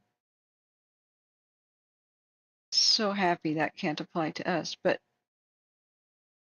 like when I saw The Incredible Shrinking Man, just how terrifying spiders are. I'm so glad I'm not a tiny creature, like an ant or something, that has to deal with the horrors of the small world. Oh my God. Okay, let's read back the article. That's one of the most terrifying things. Like, you realize that the sea turtle will lay many eggs, and like two of them are going to survive, and it's just the horrifying aspects of nature. Okay. Gotta think positive. Baby birds and fuzzy kittens. Baby birds and fuzzy kittens. Cordyceps has been found mainly in North America, Europe, and Asia, and in India it's prominently found in subalpine regions of grassy lands of the Himalayas, known as Kira Ghats. Recently, it's been reported from Sutol and Kanal villages. Okay. There's different versions of the fungus. It has been reported from western Nepal for the cure of different diseases like diarrhea, headache, cough, rheumatism, liver disease, etc. Rheumatism is basically fibromyalgia, and the symptoms that are like it, and uh, lupus, uh, Lyme's disease. It's a catch-all where before all these were discovered as different things, that was the word for it, and it's loose. You know, you see old medicine bottles good for rheumatism. It's like things that hurt your joints and muscles, including arthritis. It's all there. Liver disease. The herb is often referred to as Himalayan Viagra or Himalayan Gold due to its broad clinical and commercial value. Oh, is that part of its popularity? Any males want to comment on that efficacy specifically? Please don't get graphic. I don't want to be banned for adult content, but you know, ooh la la. Woo. Okay, don't feel pressured, boys. Don't feel pressured. All right, we are in the air where everybody in the world can hear, after all. So, cordyceps. Viagra joke. That'll be a short. I'll make sure of it. Cordyceps requires a specific set of conditions for its growth and has small size, therefore large-scale collection is a daunting task. No wonder it's expensive. However, people within the age group of 15 to 65 years, including men, women, and young boys and girls, are the main collectors of this fungus. Oh, child labor, then? And the price of 1 kilogram of the wild collected mushroom in the market of Nepal varies from 30,000 to 60,000 Nepali rupees. Is that a lot? Well, in India, it costs about 100,000 rupees. Well, is that Indian rupees or Nepali? The past 5 years have seen tremendous exploitation of it, which has significantly reduced its wild occurrence. Efforts have been made to artificially cultivate this mushroom by surface and submerged fermentation techniques. Okay, yeah. If I would love the lab-grown stuff, please. I really don't want to think I'm eating something that grew out of a giant spider. Yeah, there have been a variety of pharmacologically active compounds like cordycepin reported from cordyceps. Cordycepin has received much attention due to its broad spectrum biological activity. It is known to interfere with various biochemical and molecular processes, including purine biosynthesis, DNA, RNA synthesis, and mTOR, which is a mammalian target of rapamycin. Way over my head for most of this. Signaling transduction, mostly tumors, I hope. Cordyceps has been included as one of the growing numbers of fungal traditional Chinese medicines, FTCMs, used as cures for modern diseases, with many products available commercially. Due to its recent advancements in pharmaceutical biotechniques, it is possible to isolate the bioactive compounds and make it available in powder, as well as capsular form. Cordyceps and its product have remarkable clinical health effects, including the action on hepatic, renal, cardiovascular, respiratory, nervous, sexual, immunological systems, besides also having anti-cancer, antioxidant, anti-inflammatory, antimicrobial activities with a variety of studies, 2008 to 2012, backing those up that I haven't clicked on. Keeping in view of the above facts, the current review updates us with recent research pertaining to cordyceps and the bioactive compounds isolated from it, especially from its ethnopharmacological use. The study brings together a variety of mechanisms at one platform, and more importantly, the broad spectrum pharmacological, clinical, or biological activities associated. Okay, I don't want to know how to infect the host. There are more than 1,200 entomopathogenic fungi reported in the literature, and cordyceps constitutes one of the largest genus, containing approximately 500 species of variety. What, there's 500 different cordyceps? Many different species of cordyceps are being cultivated for their medicinal and pharmacological properties. Okay, so this matters. Oh, Sinensis, C. militaris, C. blah blah blah. There's a bunch with fancy names. Although the molecular evidence for their proper phylogenetic placement is still lacking. My advice is go with the brand of real mushrooms. Yeah, I'm glad that you have tried this out for us, Harley. Realmushrooms.com. Okay? No green fillers.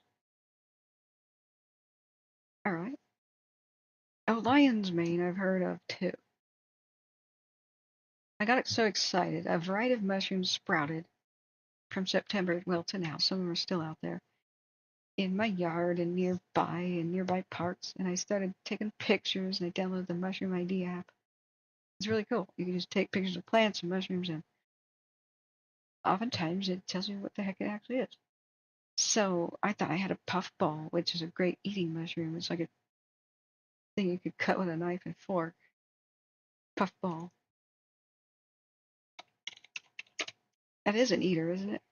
It looks like a soccer ball. Yeah, here's somebody cutting one with a knife. It's round and white, and if you kick them, squeeze them, when they have a lot of spores, they make a cloud of spores. It's like remember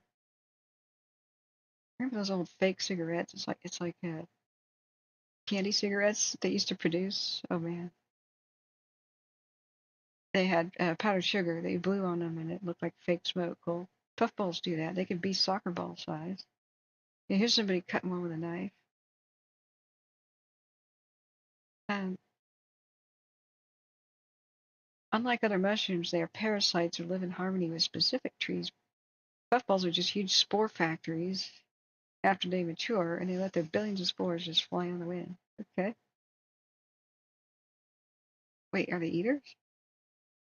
Well, anyway, I thought I had a puffball. I got excited, and so I used the app, and I had something that was called like the devil's poison or something in the devil's uh, deadly devil. Anyway, it had the word of something relating to a devil and death in the same word, and I thought, oh, okay, never mind. Oh, the bottom one, discolored past its prime. Don't eat it. Okay, it is a table mushroom. Perfect is the example on the top. Paul Arnold, how you doing? You're up late. It's right about now that I thought I should probably go to sleep.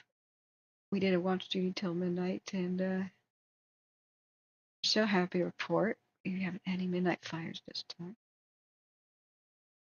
But I do need to eat, so as I eat, we can find something interesting. And we've been talking about anti-anxiety supplements for all the, fire-anxious people, as well as the crazy weather. And I'm also kind of self-monitoring the situation with Iceland, where a town could blow up at any moment due to a volcano forming underneath it. They said that the earthquakes have been reducing. Well, yeah, they usually do before a giant explosion. You can never really tell. So we've been checking back on these things. How are you? Great seeing you. Yeah, you can eat the puffball. Puffballs, like meat, are basically pieces of protein material, and if you leave them on the counter, they're going to go bad, just like meat, and they will stink bad. Refrigerate as soon as possible after picking. Now, in Oregon here, there are delicious chanterelles. And I believe this time of year is blue huckleberry season, and those are worth their weight practically in silver. They're mostly collected near Mount Adams. So the people go out for a variety of things. They collect pine cones, pristine pine cones for the Christmas decoration trade ornaments. It's awesome. If you can get a good quality pine cone and spray paint it gold, you can just put a $5 price tag on it. And idiots, I mean, supporters of yours, I mean, people in your store can buy pine cones for $5. Just spray paint it gold, add some glitter. There you go. Put some bells on it if you want. Put a little hook, and boy, you got some cool deco. No, I'm just kidding. But you can get pine cones, salal, although I think that harvest is this spring. They airlift that to Europe for use in really posh uh, flower arrangements, like, royal weddings and stuff. So salal is another a moneymaker. You can get permissions to gather these things. You can mushroom hunt, and you can collect antler sheds, because deer and elk will drop their antlers after the mating season is over and start regrowing them in the spring. And it's about shed time, isn't it? I had no idea that antlers were being used as medicine, but it's actually the velvet kind, which means you got to saw it off of a reindeer or a deer's head, like at a farm, really, because it's growing in the spring. But the velvet is nutritious. That makes me barf a little bit. If it still has blood supply because it's velvet, like, doesn't that hurt the animal? It doesn't hurt them to shed the antler that's bony looking. Anyway, but chanterelles, we've got um, huckleberries, salal, good pine cones, of course. A couple other things, ginseng. If you're a good forager, you can come up with some high value stuff if you know where to go in the woods. Cooking with puffballs. You can batter and fry puffballs, but you can bread it and make them like marshmallows. But if you brown it, oh, good mushrooms. I've got some dried shiitake, and so if you take hot water and you put it in there, it expands and rehydrates. And if you have a good, maybe my stomach will allow that right now. It's still nauseous.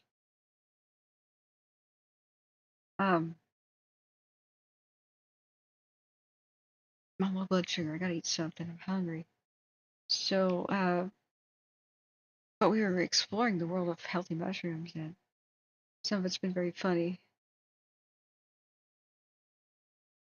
And Harley swears by reishi and cordyceps. I just found out the cordyceps is called Himalayan gold for the effect on the uh, male strong like bull. But I mean, I'm not stupid. I didn't just pick the deadly mushroom and try to cook it. I looked it up, and I had a deadly look-alike to the puffball called the devil's something in my yard. And darn. But I swear, I've seen the reishi. Do we have reishi in Oregon? Because I'll go get it. Mushroom in Oregon? Question mark. There's a lot of this stuff. Unfortunately, the big wildfires have destroyed a lot of mushroom hunting grounds. The old growth forest was the best because it's the darkest. So the Cascades have been devastated since 2020 by the Beachy Creek, the riverside. I don't know if I've seen exactly that. The Beachy Creek, the riverside, the various smaller fires, the Echo Complex at the coast, although that wasn't really a thick forest, but the the one that was by the lookout in front of our faces every day, the Holiday Farm, those just devastated the old growth, the Cascade, and now the lookout this year. Cascade's running out of old growth really fast. The Opal Creek Wilderness is completely gone. I did see a variety of amazing mushrooms in the Opal Creek Wilderness the March that I was there, March 2020. When I saw so many dead trees and landscape, huge old growth dead trees. I knew that any fire that started would get tremendously bad. Had a bad feeling about it, and sure enough, 2020 happened. They could have made that a lot more fireproof, but they just told the firefighters to go away. Let it burn. Lightning fires do not pose any kind of threat to the old growth. What a dangerous myth. Paul Arner says pick morel mushrooms in the spring. They're unmistakable. Oh, morel. Oh, what is my question though? Non-timber forest products for small woodland owners. Reishi. A growing guide. I wonder if you could just kind of sprinkle some spores out there. Some people go and plant ginseng, I hear. The bigger the root, the more potent the ginseng. I was once at the post office ready to mail a package, and this Asian guy, looked Chinese, had this huge package that he had to declare before he shipped it, well, to Asia. And it had Chinese writing all over it. And I saw some English, and it said House of Ginseng was his business in the Portland area. And he had a gigantic package, and they're like, okay, they're really loud. And he said, what's the value of your package, for getting insurance? And he tried to whisper, because it was such a high dollar. That stuff is worth a lot. And she goes, I'm sorry, can you speak up? And he had to declare that the box of ginseng he's sending to China or whatever was worth, hell, a couple grand anyway. I don't recall, but it was somewhere between like 8 and 15.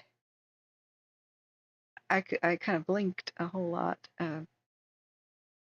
It's not exactly by the ounce or by the pound. It's what is the size of your root. You have to dig it up by the root. So people will find it in the wild. Wild sang is what they called it, sang, and they will jealously guard that spot. Come back and like weed the area, and just year after year after year, just make sure it's doing fine. And 9 years later, something just got a payday. And I hear that some people will go out and try to plant it, try to propagate it, and we'll just keep that a secret, right? Mushroom maturation. Is it found in Oregon already? Oregon State University. Common names used to describe a species that comes from China and Japan.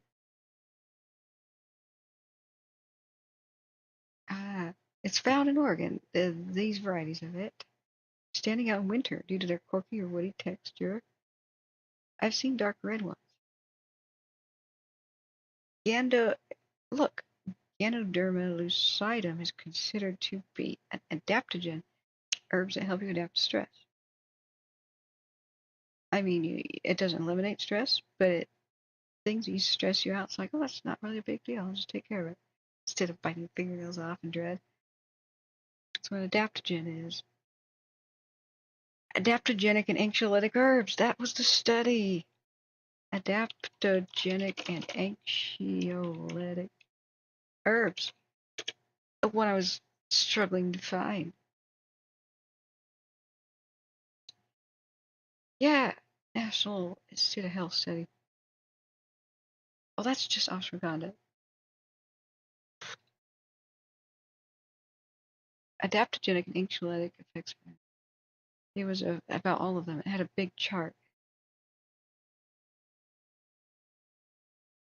Or is it an anxiolytic and an adaptogenic? I thought it was adaptogenic and anxiolytic herbs as compared to benzodiazepines. Google Scholar, go away.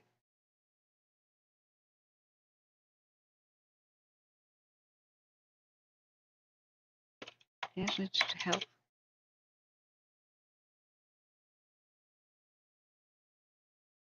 Okay, I'm getting closer. I know that's what its title was. We'll find it. I think I printed it out and have it somewhere. So, yeah, morel mushrooms. Okay, sorry. I just had a flash. Morel mushrooms. Yeah, those guys. Are they called morel or morels? What? YouTube new report sheds light on deaths from morels. What? I thought they were sick. What do you mean deaths? People who forage for morel mushrooms will tell you it's more like a treasure. That's our first morel for the day, guys. They're a delicacy, and I think part of the excitement of them is that they're not as easily cultivatable. That's why the mushrooms can set you back up to $50 a pound. You see that big morel or big patch of morels, you're like, it takes your breath away a little bit. But this year, a different kind of alarm after an outbreak of illness connected to the delicacies at a Bozeman, Montana sushi restaurant killed 2 people. And we are all so beside ourselves to think that people could have gotten sick and died as a result of what they ate at Dave's Sushi, regardless, no matter the circumstances. The FDA and CDC helped the local and state health departments investigate. Their investigation found 51 people became sick after eating cultivated morel mushrooms at the restaurant in March and April. 3 people were hospitalized, 2 people died. A newly cultivated, so there's got to be like a food poisoning incident. It's because they're safe. Release report says 6 restaurants in other states served morels from the same importer without reports of anyone getting sick. What stands out, the Montana restaurant served them raw or lightly cooked. Oh, so it's probably like listeria and stuff. We've known for a long time that morels need to be cooked in order to be safely eaten and cooked thoroughly. Heather Holland-Adams is a food science professor at the University of Nebraska-Lincoln. She's also the toxicology chair for the North American Mycological Association. She was at first surprised the Montana outbreak was blamed on morels. The kind of new and different thing about this case is the severity of the symptoms and the quickness. It sounds like several of these people had severe gastrointestinal symptoms within 20 to 30 minutes of ingestion. That has not been documented before. The FDA says morels are generally safe to eat, but may contain toxins that can cause health problems. The specific toxin in these morels is still unknown. Wait. 3 months ago, they should know by now. It's got to be like this botulism or something. What? It's not the mushroom itself. And it came from a specific grower. So, okay, we'll stay safe by nature's wild harvest and cooking the things to death. But that makes me a little bit wary about, like, say, this product or any product that's dried. That should kill all. That should kill all the microbes. But here's the thing about like food poisoning in general. We all hear that like cooking thoroughly kills microbes. Cooking food. So why though do people still get sick and die if you cook the hell out of rotten food, like rotten meat? How does rotten meat stay unsafe? That's because the bacteria that went to work and spoiled it in the first place, the pathogens, they secrete a toxin as their waste product, like botulinum toxin. So cook the hell out of it, out of rotten food. The toxin is still in it. It's still there. So while these potential pathogen, whatever it is probably absolutely dead from a drying process. Because remember, like moisture is required for bacteria to exist. that's going to kill viruses for sure. Viruses, everything needs a little bit of moisture to survive. We're water-based life forms, right? What if they're contaminated and damp for a long time and then dried? So, yeah, if they're just common in Oregon, I'll just go pick some. I've seen them around. Yeah, they're totally harmless. You properly handle and cook. They don't have a deadly look-alike, right? But at $50 a pound, I think I'll be selling it rather than nom nom nom myself. If I get $50 a pound. Harley says, I heard ashwagandha is good. It is. I'll tell you a little bit about it. Not that I'm an herb expert. I have used it extensively in 2021 to get me through the nerve-wracking 2021 fires like the Dixie and whatnot. So it's called Indian ginseng, but it's pretty powerful. So there's mixed messages when you just say Google it about its usage. It's part of Ayurvedic medicine, however you say that, the traditional medicine of ancient India, which it's so old. It's like a 5,000-year-old tradition that the way the illnesses are explained in that medicine system does not make sense to us today. It's almost like the balancing of the humors thing that the Greeks believed before they understood microbes properly. They actually had microbe theory. They just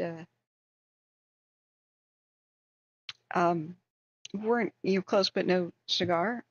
Like the Greek way of classifying medicine and what herbs do.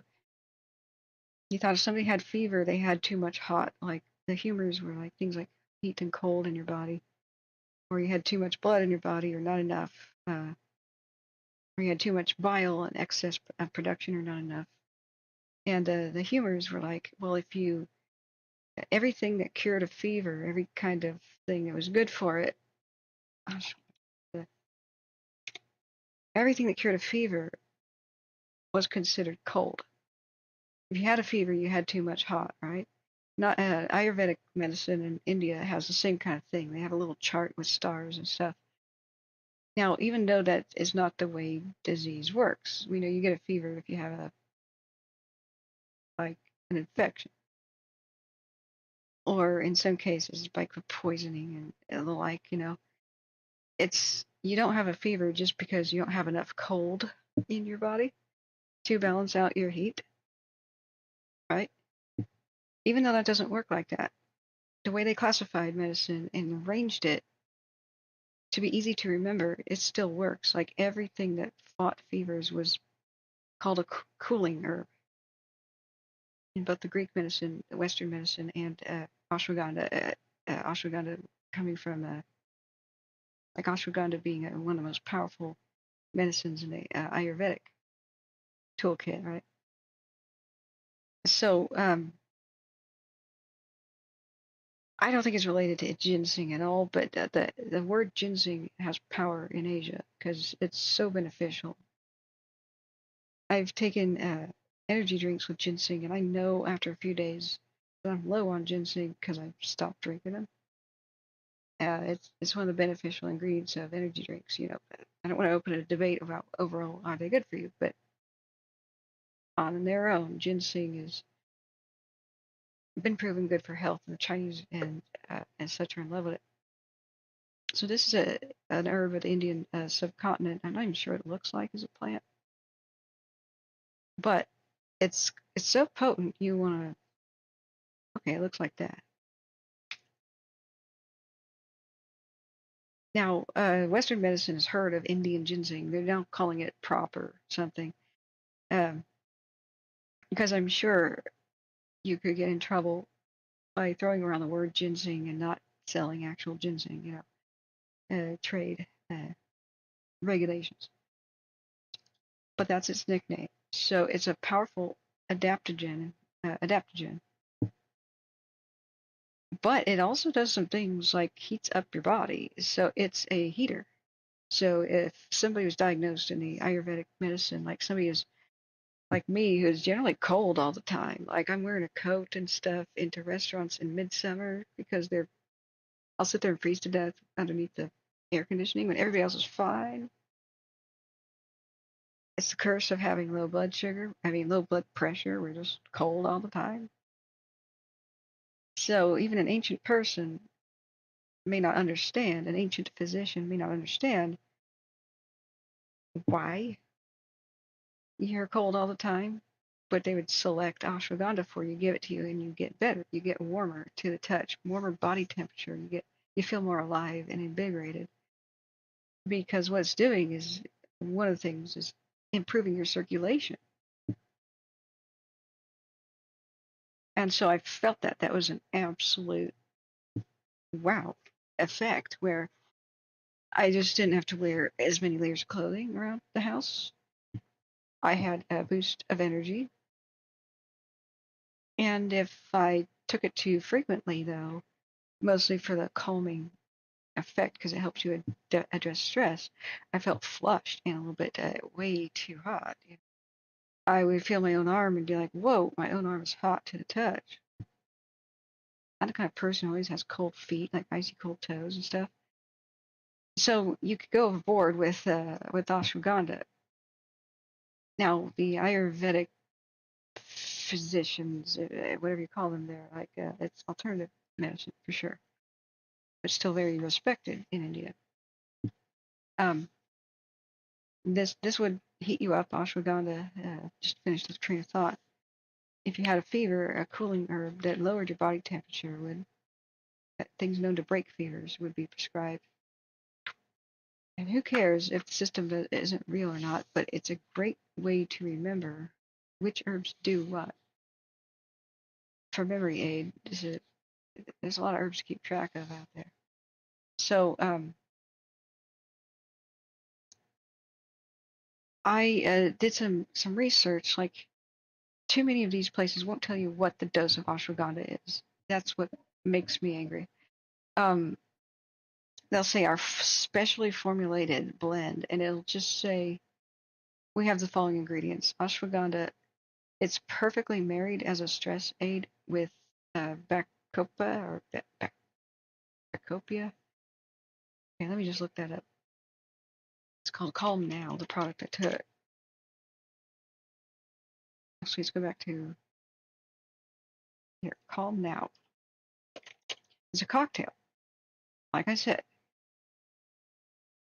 where I went wrong in the past, trying to find out which herb works for me.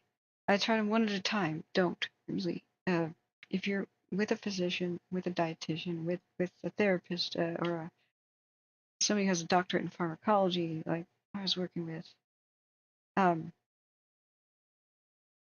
you have to take the herb that does the right thing for you and the similar supportive herbs. So, like in this is labeled as calm. So it's got ingredients that promote calm. Passion flower, it's pretty dang powerful. But then lemon balm too. Hops. That's why beer is relaxing. I don't know about hawthornberry. Haven't studied it or anything. But lemon balm, passion flower, they're good. Ashwagandha is great. But the thing I find it does best and most is increase your blood circulation, give you a bit of stamina energy. Maybe sometimes the reason I was able to pull off what I did, the incredible 96 days in a row covering the Dixie Fire from start to finish, and the Caldor and all that, had a little something to do with this, but I didn't take it every day.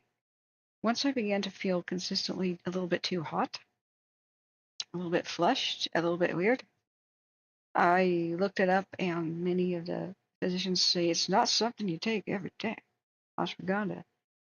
So if I wanted to follow that advice, they recommended have ashwagandha separate in a bottle, have the other supportive ones that mainly do stress adaptation, passion flower, the lemon balm, the rhodiola. I think skullcap was one of them. Something cap. There's several out there. And of course, I think lavender is a great foundation. Lavender oil, a great foundation for coping with stress. It's subtle. Takes a while. You take it every day, morning and night, and then you may think lavender by itself, that didn't really work. It's expensive. Stop taking it immediately. 3 days later, you're like, oh, I'm a basket case. It was doing something. And Calm Aid, not to be confused with this brand, Calm Now, was the way I took lavender. And I think that's the oil is way more expensive than the flower. The flower is effective, but not quite as much, and not quite in that nice compact little pill. So I'll link you guys if you want to know about this. Calm Now. This is the only thing I really saw that just can work immediately when you have an acute anxiety or something. So like this is an affiliate link. So for Calm Now.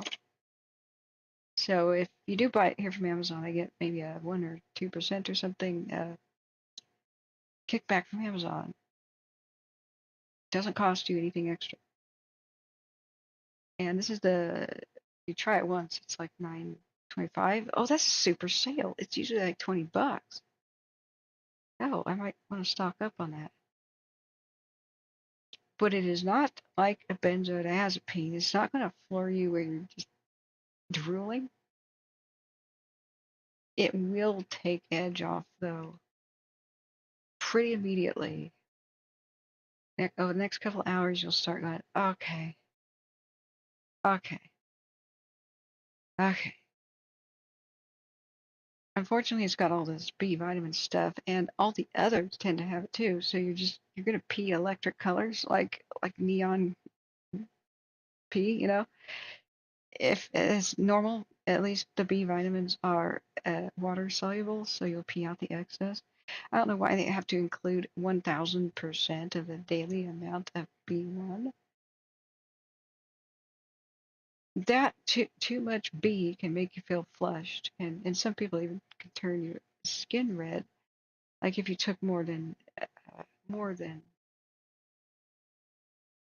just this, like something else that also had B vitamins, like a multivitamin or energy drinks, and 5-hour energy, which I love 5-hour energy drinks, the little shots. So just reading precursory stuff, I know ashwagandha does things. It does improve my circulation. It does improve my stamina, my skin temperature. It also is for adult stamina. I'll leave it at that. Christopher says, ZZZ. Well, good night, Christopher. Good night. That's another thing ginseng is supposed to do. So it makes you hot. I'll leave it at that. Yeah, Bacopa. Bacopa is a nice one. So you might consider, like, right before bed, I don't think you should take ashwagandha. It might make you a little bit too hot to sleep comfortably, especially in summertime. You might want to grab a adaptogenic herb mix, take ashwagandha root separate, and here they're actually saying that there's 200 milligrams of ashwagandha. That's pretty low. In 2 capsules, serving size 2 capsules. So I did sometimes take it morning and night, but if I did several days of that, that was just a little too much. So, but yeah, ashwagandha, strong like bull. Strong like bull. Now, these won't be that effective on their own. It's a cocktail you need to find out. Work with a physician. Try to find out, are you more depressed than anxious? Are you more anxious than depressed? Are you more sluggish than the other two? Is it more like an energy problem? I just need my vim, my verve back. I need a peppy something, but not more caffeine. Or more a stamina boost, not stimulant. Caffeine is famous for making people get caffeine jitters, which basically it burns off your blood sugar really fast, causing your body to freak out. And the body goes, oh man, we're about to crash here. Let's press the button for adrenaline. That's what caffeine jitters is, as explained to the guy with the degree. I am not qualified to explain exactly like the nature of caffeine, but he said that's what sugar is for with tea and coffee, to prevent you from feeling the caffeine jitters. If you ever have found you have over-caffeinated yourself and you're going nuts, candy and chocolate. And thanks, Harley. So I hope that explains it, Harley. Time for you to roll. Be safe. God bless. Nice chatting. Yeah, do come back because I want to explore more of this. I'm now super psyched about trying out mushrooms. L-theanine. This is the green tea extract. This is great. You can have this 2 or 3 times a day. This is the brand I like. This is what makes people feel so zen and calm with green tea. That's L-theanine. A nice place to start. It really does make a difference. You pair this with colmade, lavender.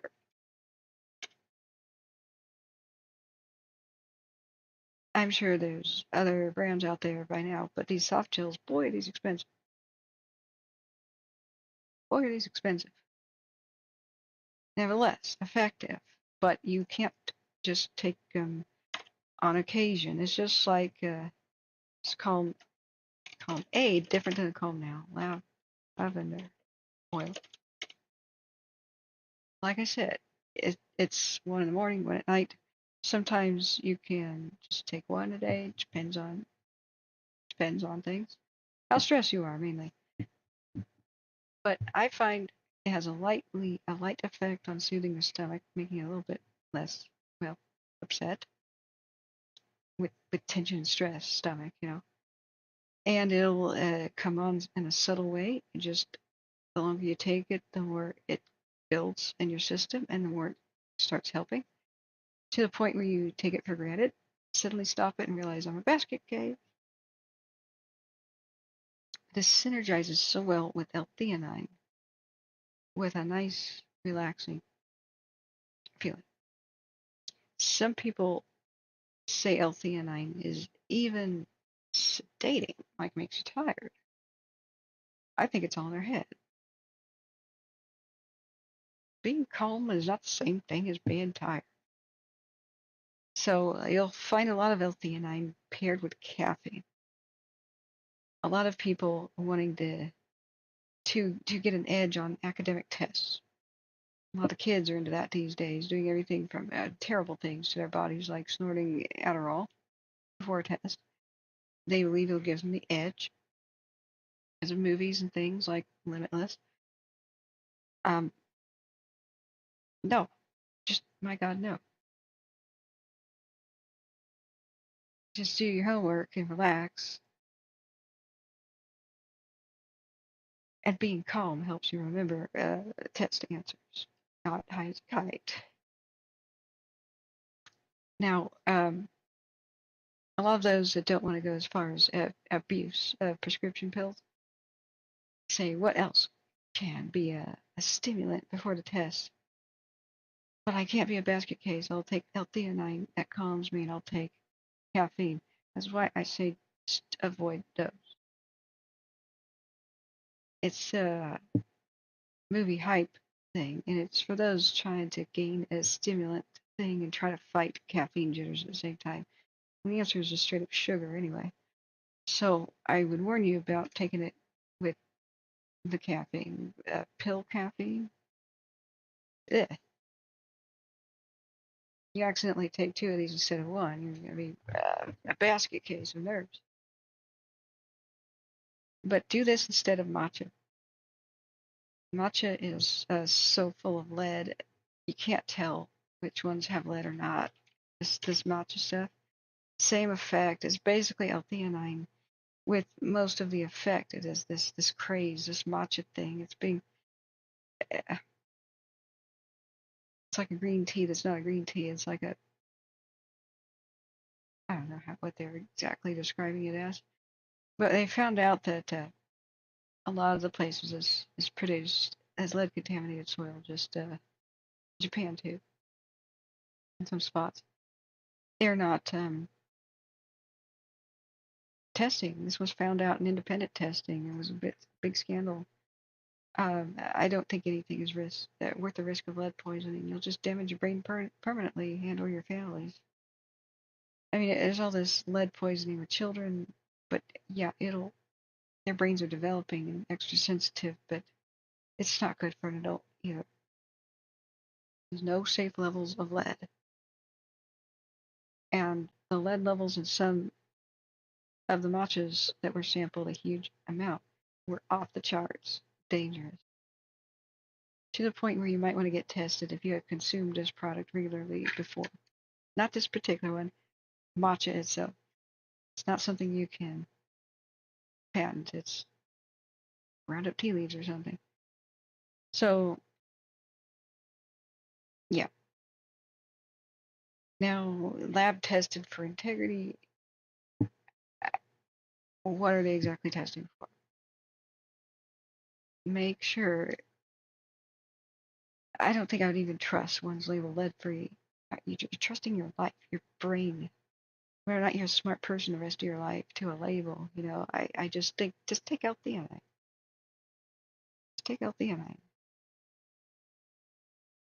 And it might be the way that this is heated or something that makes it worse than tea. I don't know what it is, but that's the word on the street. Matcha and lead. Matcha and lead. As a article. Yeah. The cheaper it is, more likely to be lead contaminated. USDA limitation is just 2 mcg of lead per gram. What's an mcg? When brewed, and some major brands though do have lead problems. So,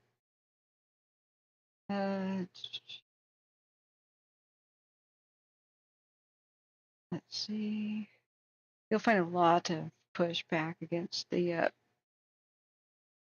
studies. But yeah, I think California Proposition 65, which sometimes overzealous but important, slaps a lead warning on it basically. It was investigative journalism that actually seemed legit. It was a big pool, and different news outlets performed it, and just regular individuals too. So L-theanine, I think, is a way better choice. So with that, it's 1:15 in the morning. I'm so happy to report. Let's go back. No midnight fires.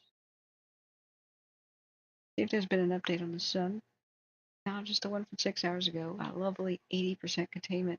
Now, we were storm tracking. Let's look at a current storm situation. It's still in the process of forming. Right out here, the megastorm. I was hoping we get some meteorological update, but I'm sure it will be morning news. I was hoping for like an 11 o'clock news type of thing, but I don't see that or anybody's changed. Oh, we have lightning out at sea off the coast of Washington. It's still forming. This is like its little center. It'll generate or suck in from elsewhere bands of moisture. And they are saying it'll probably park itself off of the coast of California. It'll probably brush California. Earliest could be Wednesday. Thursday and Friday is more likely. And everything's still way up in the air. They're saying that parts of it might track eventually inland over Utah, Wyoming, and curl back around and hit Oregon and Washington from the rear. Whoa.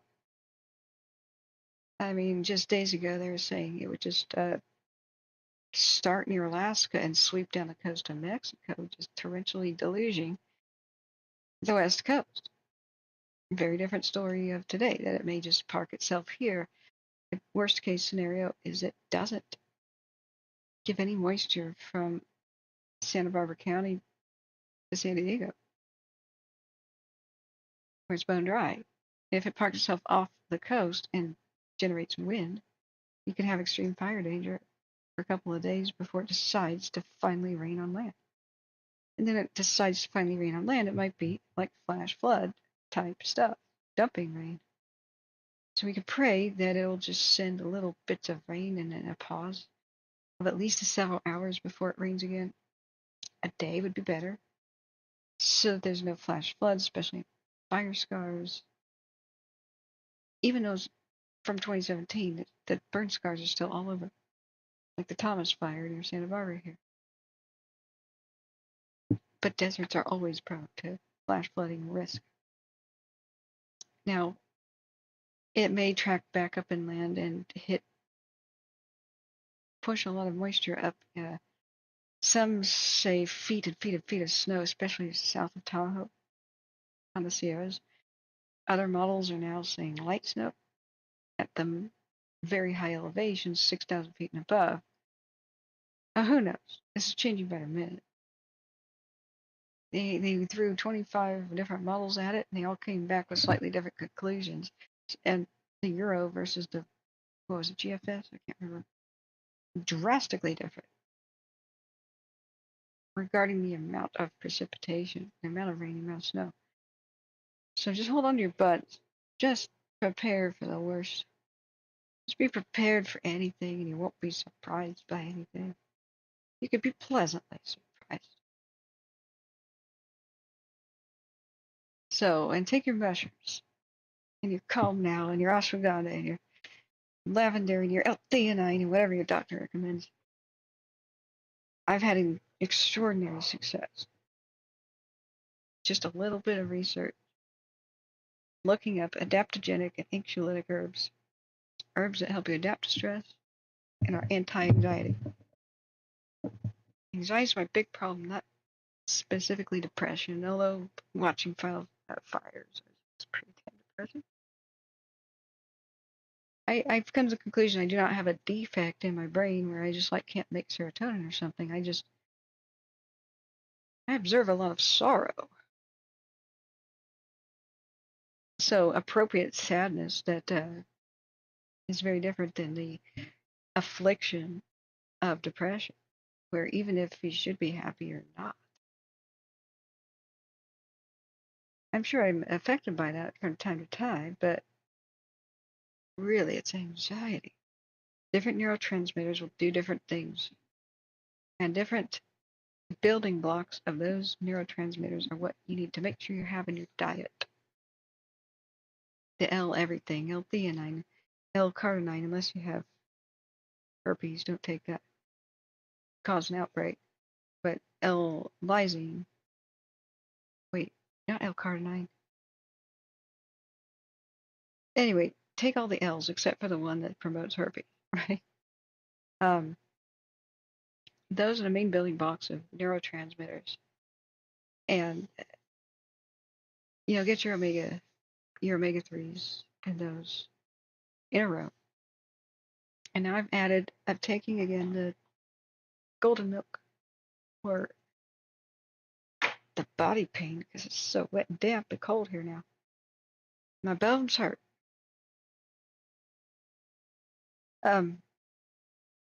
Figure out which neurotransmitters you're low in. If you suffer anxiety but not really depression, don't take the too many things that are the building blocks of serotonin. You might be just totally fine. Just take the anti-anxiety herbs and the things that are the building blocks of neurotransmitters that help anxiety. So find balance. Don't overdo it. Serotonin syndrome is real. Don't go wild on herbs while you're still taking. SSRIs. You have to do it doctor supervision. But I've gone on a journey where I've tried to be drug-free with EMDR eye therapy to help me process fire trauma. I've tried to fix my diet to not only help my stomach problem, but the anxiety. So I probably have bad bacteria robbing me of good neurotransmitters of the brain because they take it and they don't spit out stuff like serotonin and norepinephrine and the things I need to have a healthy, well, feeling of calm. Nice thing about things like L-lysine and some of these supplements is of course, introducing the yogurts and all those to get the good bacteria back after many years of antibiotics I had to take. Is things like L-lysine and good nutritious food will help feed the good bacteria. Hopefully they'll win the war and evict the bad stuff. I had no idea that mushrooms were my missing link. Today I have been educated. It's just how important they are. So I'll try to do more research and experiment on myself to see if any of this works. But with Harley Ryder saying that I don't I don't wake up feeling trashed anymore, that has caught my attention. That's my big problem right now. Anything to help me overcome this long COVID crap. So, Harley recommends cordyceps for energy and reishi for good sleep. I'll find some and report back. But I hope this conversation, while we waited for fire updates to see if anything would happen, has been beneficial for you. Now, there's a couple of channels that you can listen to get to sleep if you're counting on my soothing voice at night. Some people do. I'll introduce you. One, my favorite, is called the French Whisperer YouTube channel. I'm going to link it here. Incredible. The French Whisperer. Big, long playlist. ASMR just means soothing, wonderful sounds. Like his voice is sultry and well French. So just find a playlist. Like creepy and tales, mysteries. No jump scares, no loud sound effects. Everything calm and soothing is designed to lull you to sleep. And as the tales end, sometimes there's just a crackling fire sound or gentle rain sound on the windows or something. Just there's some in French, some in English. The big playlist I like 126 videos of history. Sky, or the first shadow clocks and water clocks, all the way to the quartz timer in your phone and atomic clocks. Yeah, so like here's how he talks like this. 2 hours and 30 minutes just in this single video, or at least for a while, and then the video ends at 1 hour and 10 minutes, and you can still be sleeping, and this is the sound at the end. Gentle clock chimes every so often. In fact, I don't hear anything. But if you like a guy talking like that, oh, there it is.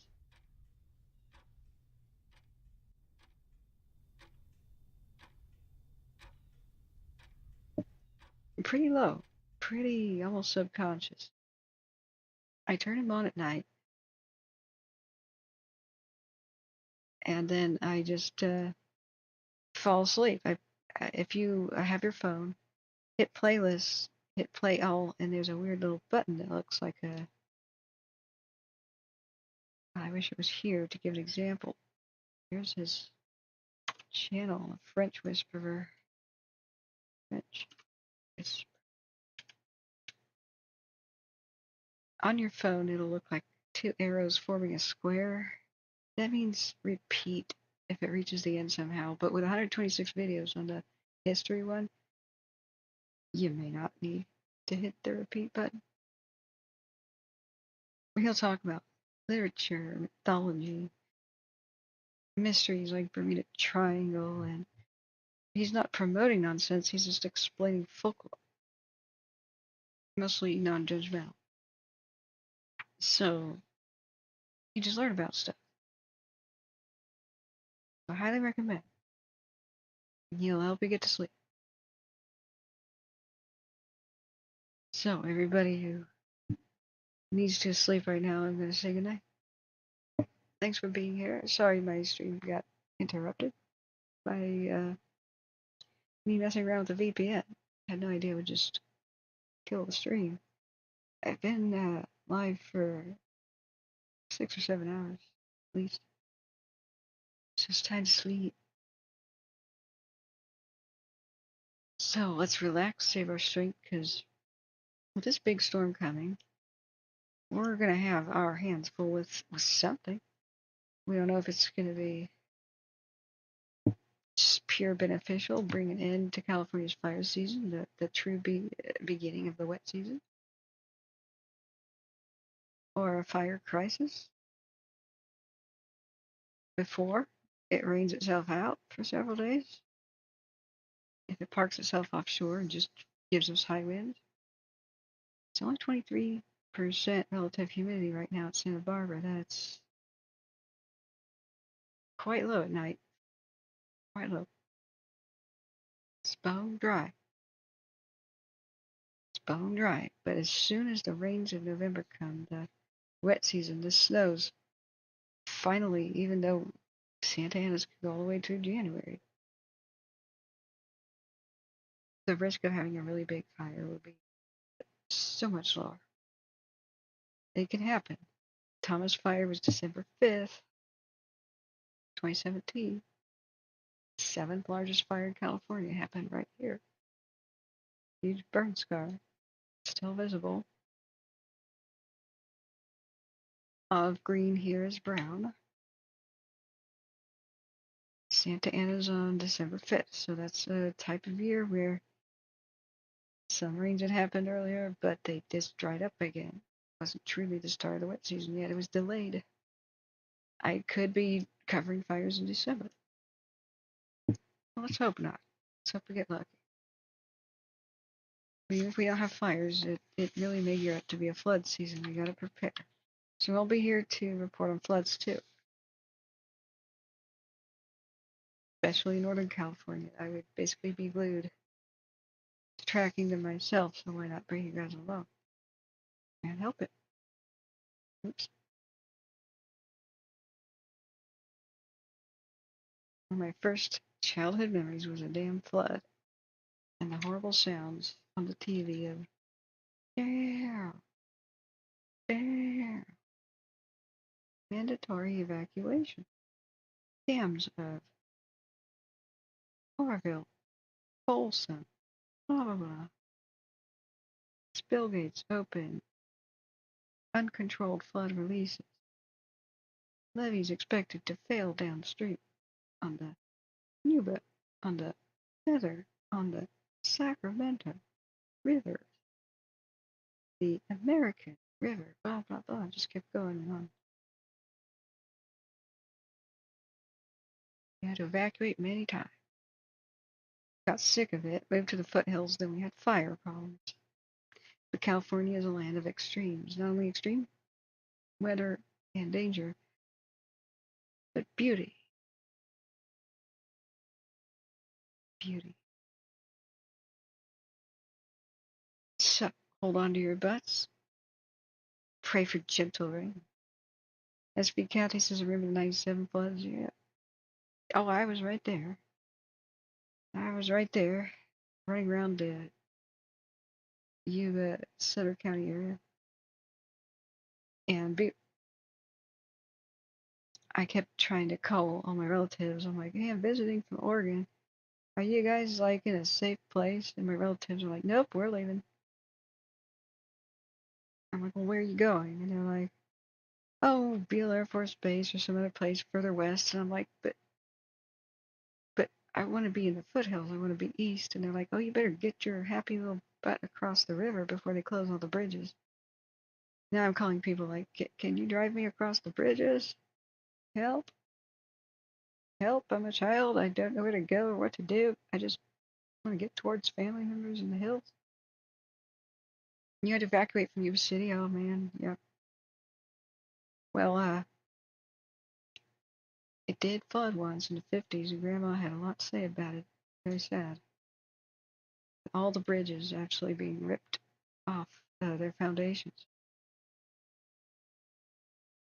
I can't remember SB Kathy. Are you still there? Your city area? Big place. I remember Calusa being safe one moment and not the next. Calusa Meridian area. I made a million phone calls, and I'm like, somebody of my family help me. My brother, who just died last couple of days before last Christmas, a big bear of a man, but very meek and mild and timid in some ways. Says, I'll take you. We'll go east, across the bridges to Marysville, because I'd already tried to get across the bridge north by Orville. Didn't work. Oh, yeah, you're in Santa Rosa now. Okay, yeah, that's right. Sorry. And we go to his mom's place. And she's a Holocaust survivor from World War II. She goes, if the World War II is not going to kill me, a little flood ain't going to kill me. I've got a condo with 2 stories. If the bottom floods, I'll just stay in my bedroom upstairs. We're like, oh my God, the stubborn old person syndrome. Like, just evacuate. The cops will kick down your door and carry you out, lady. But he was this big bear of a man and got intimidated. He was like, yes, okay, never mind. She was like reaming him out and shaking her finger and shaking a ladle at him, you know? You went from flood to fires. It's the way of things.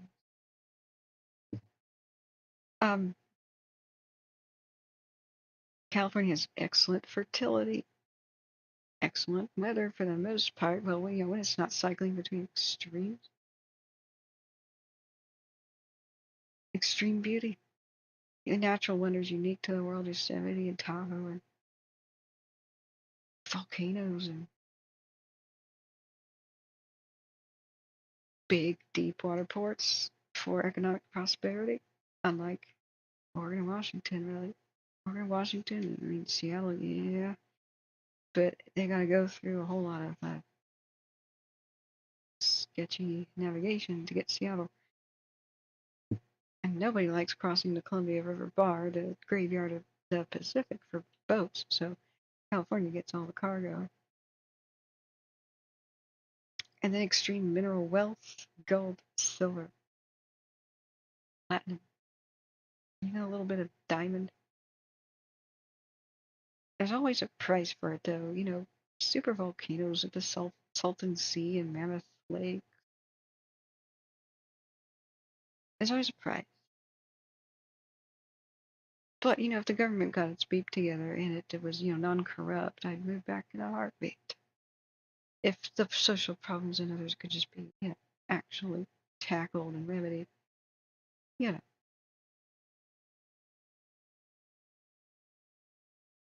They need better flood control and better aqueduct systems and different reservoirs, different types, not just dams.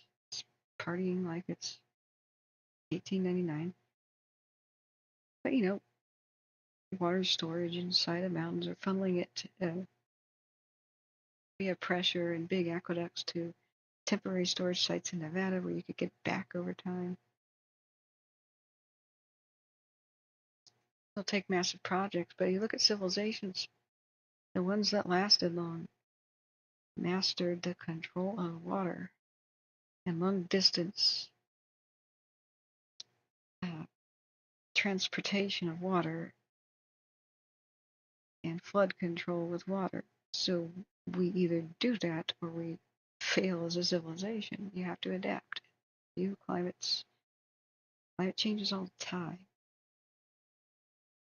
Adapt to overcome. Don't just hope it reverses because you taxed cow farts. Just adapt. New technology for a new era. California gets plenty of moisture. We just let it run off to the where we get the good amounts of it. And dams are not so good for the fish. But underground storage, that sort of thing. Aqueducts. Move it around in bulk. Cisterns like Constantinople. There are solutions. And there's money. There just has to be a will, and then there will be a way. We may not control disasters. We definitely can control how badly disasters affect us. Intelligence, don't allow building permits in the flood-prone areas. Maybe actually maintain our levees. If all this stuff was tackleable, it would be a grand, grand place. You can't replace California. Therefore, we need to protect her.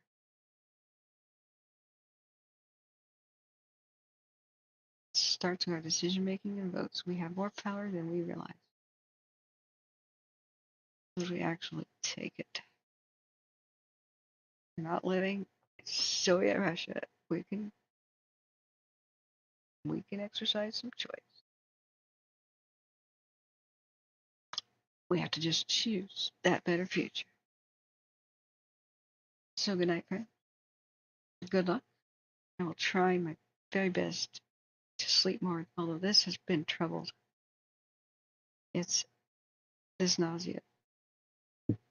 I'll do everything I can to overcome it and overcome this fatigue and just try to be there in the daytime. It's hard, but I need to try and do better. So I hope we all can sleep well. Good night. Thank you to all the mods, donators, lurkers, supporters, contributors, chatters, people in the future watching this if you are. Hit the like button on your way out. Consider a super thanks, a super chat, or a PayPal donation, a link on the channel page. Even $1 helps right now. All the donations kind of fall off a cliff in the wet season. But we'll try to survive. We'll make it somehow. If not, just tell people about the stream. Just share the link on your own social media page. You're on Facebook. You're on Twitter. Just share. That'll keep us going. Good night, friends.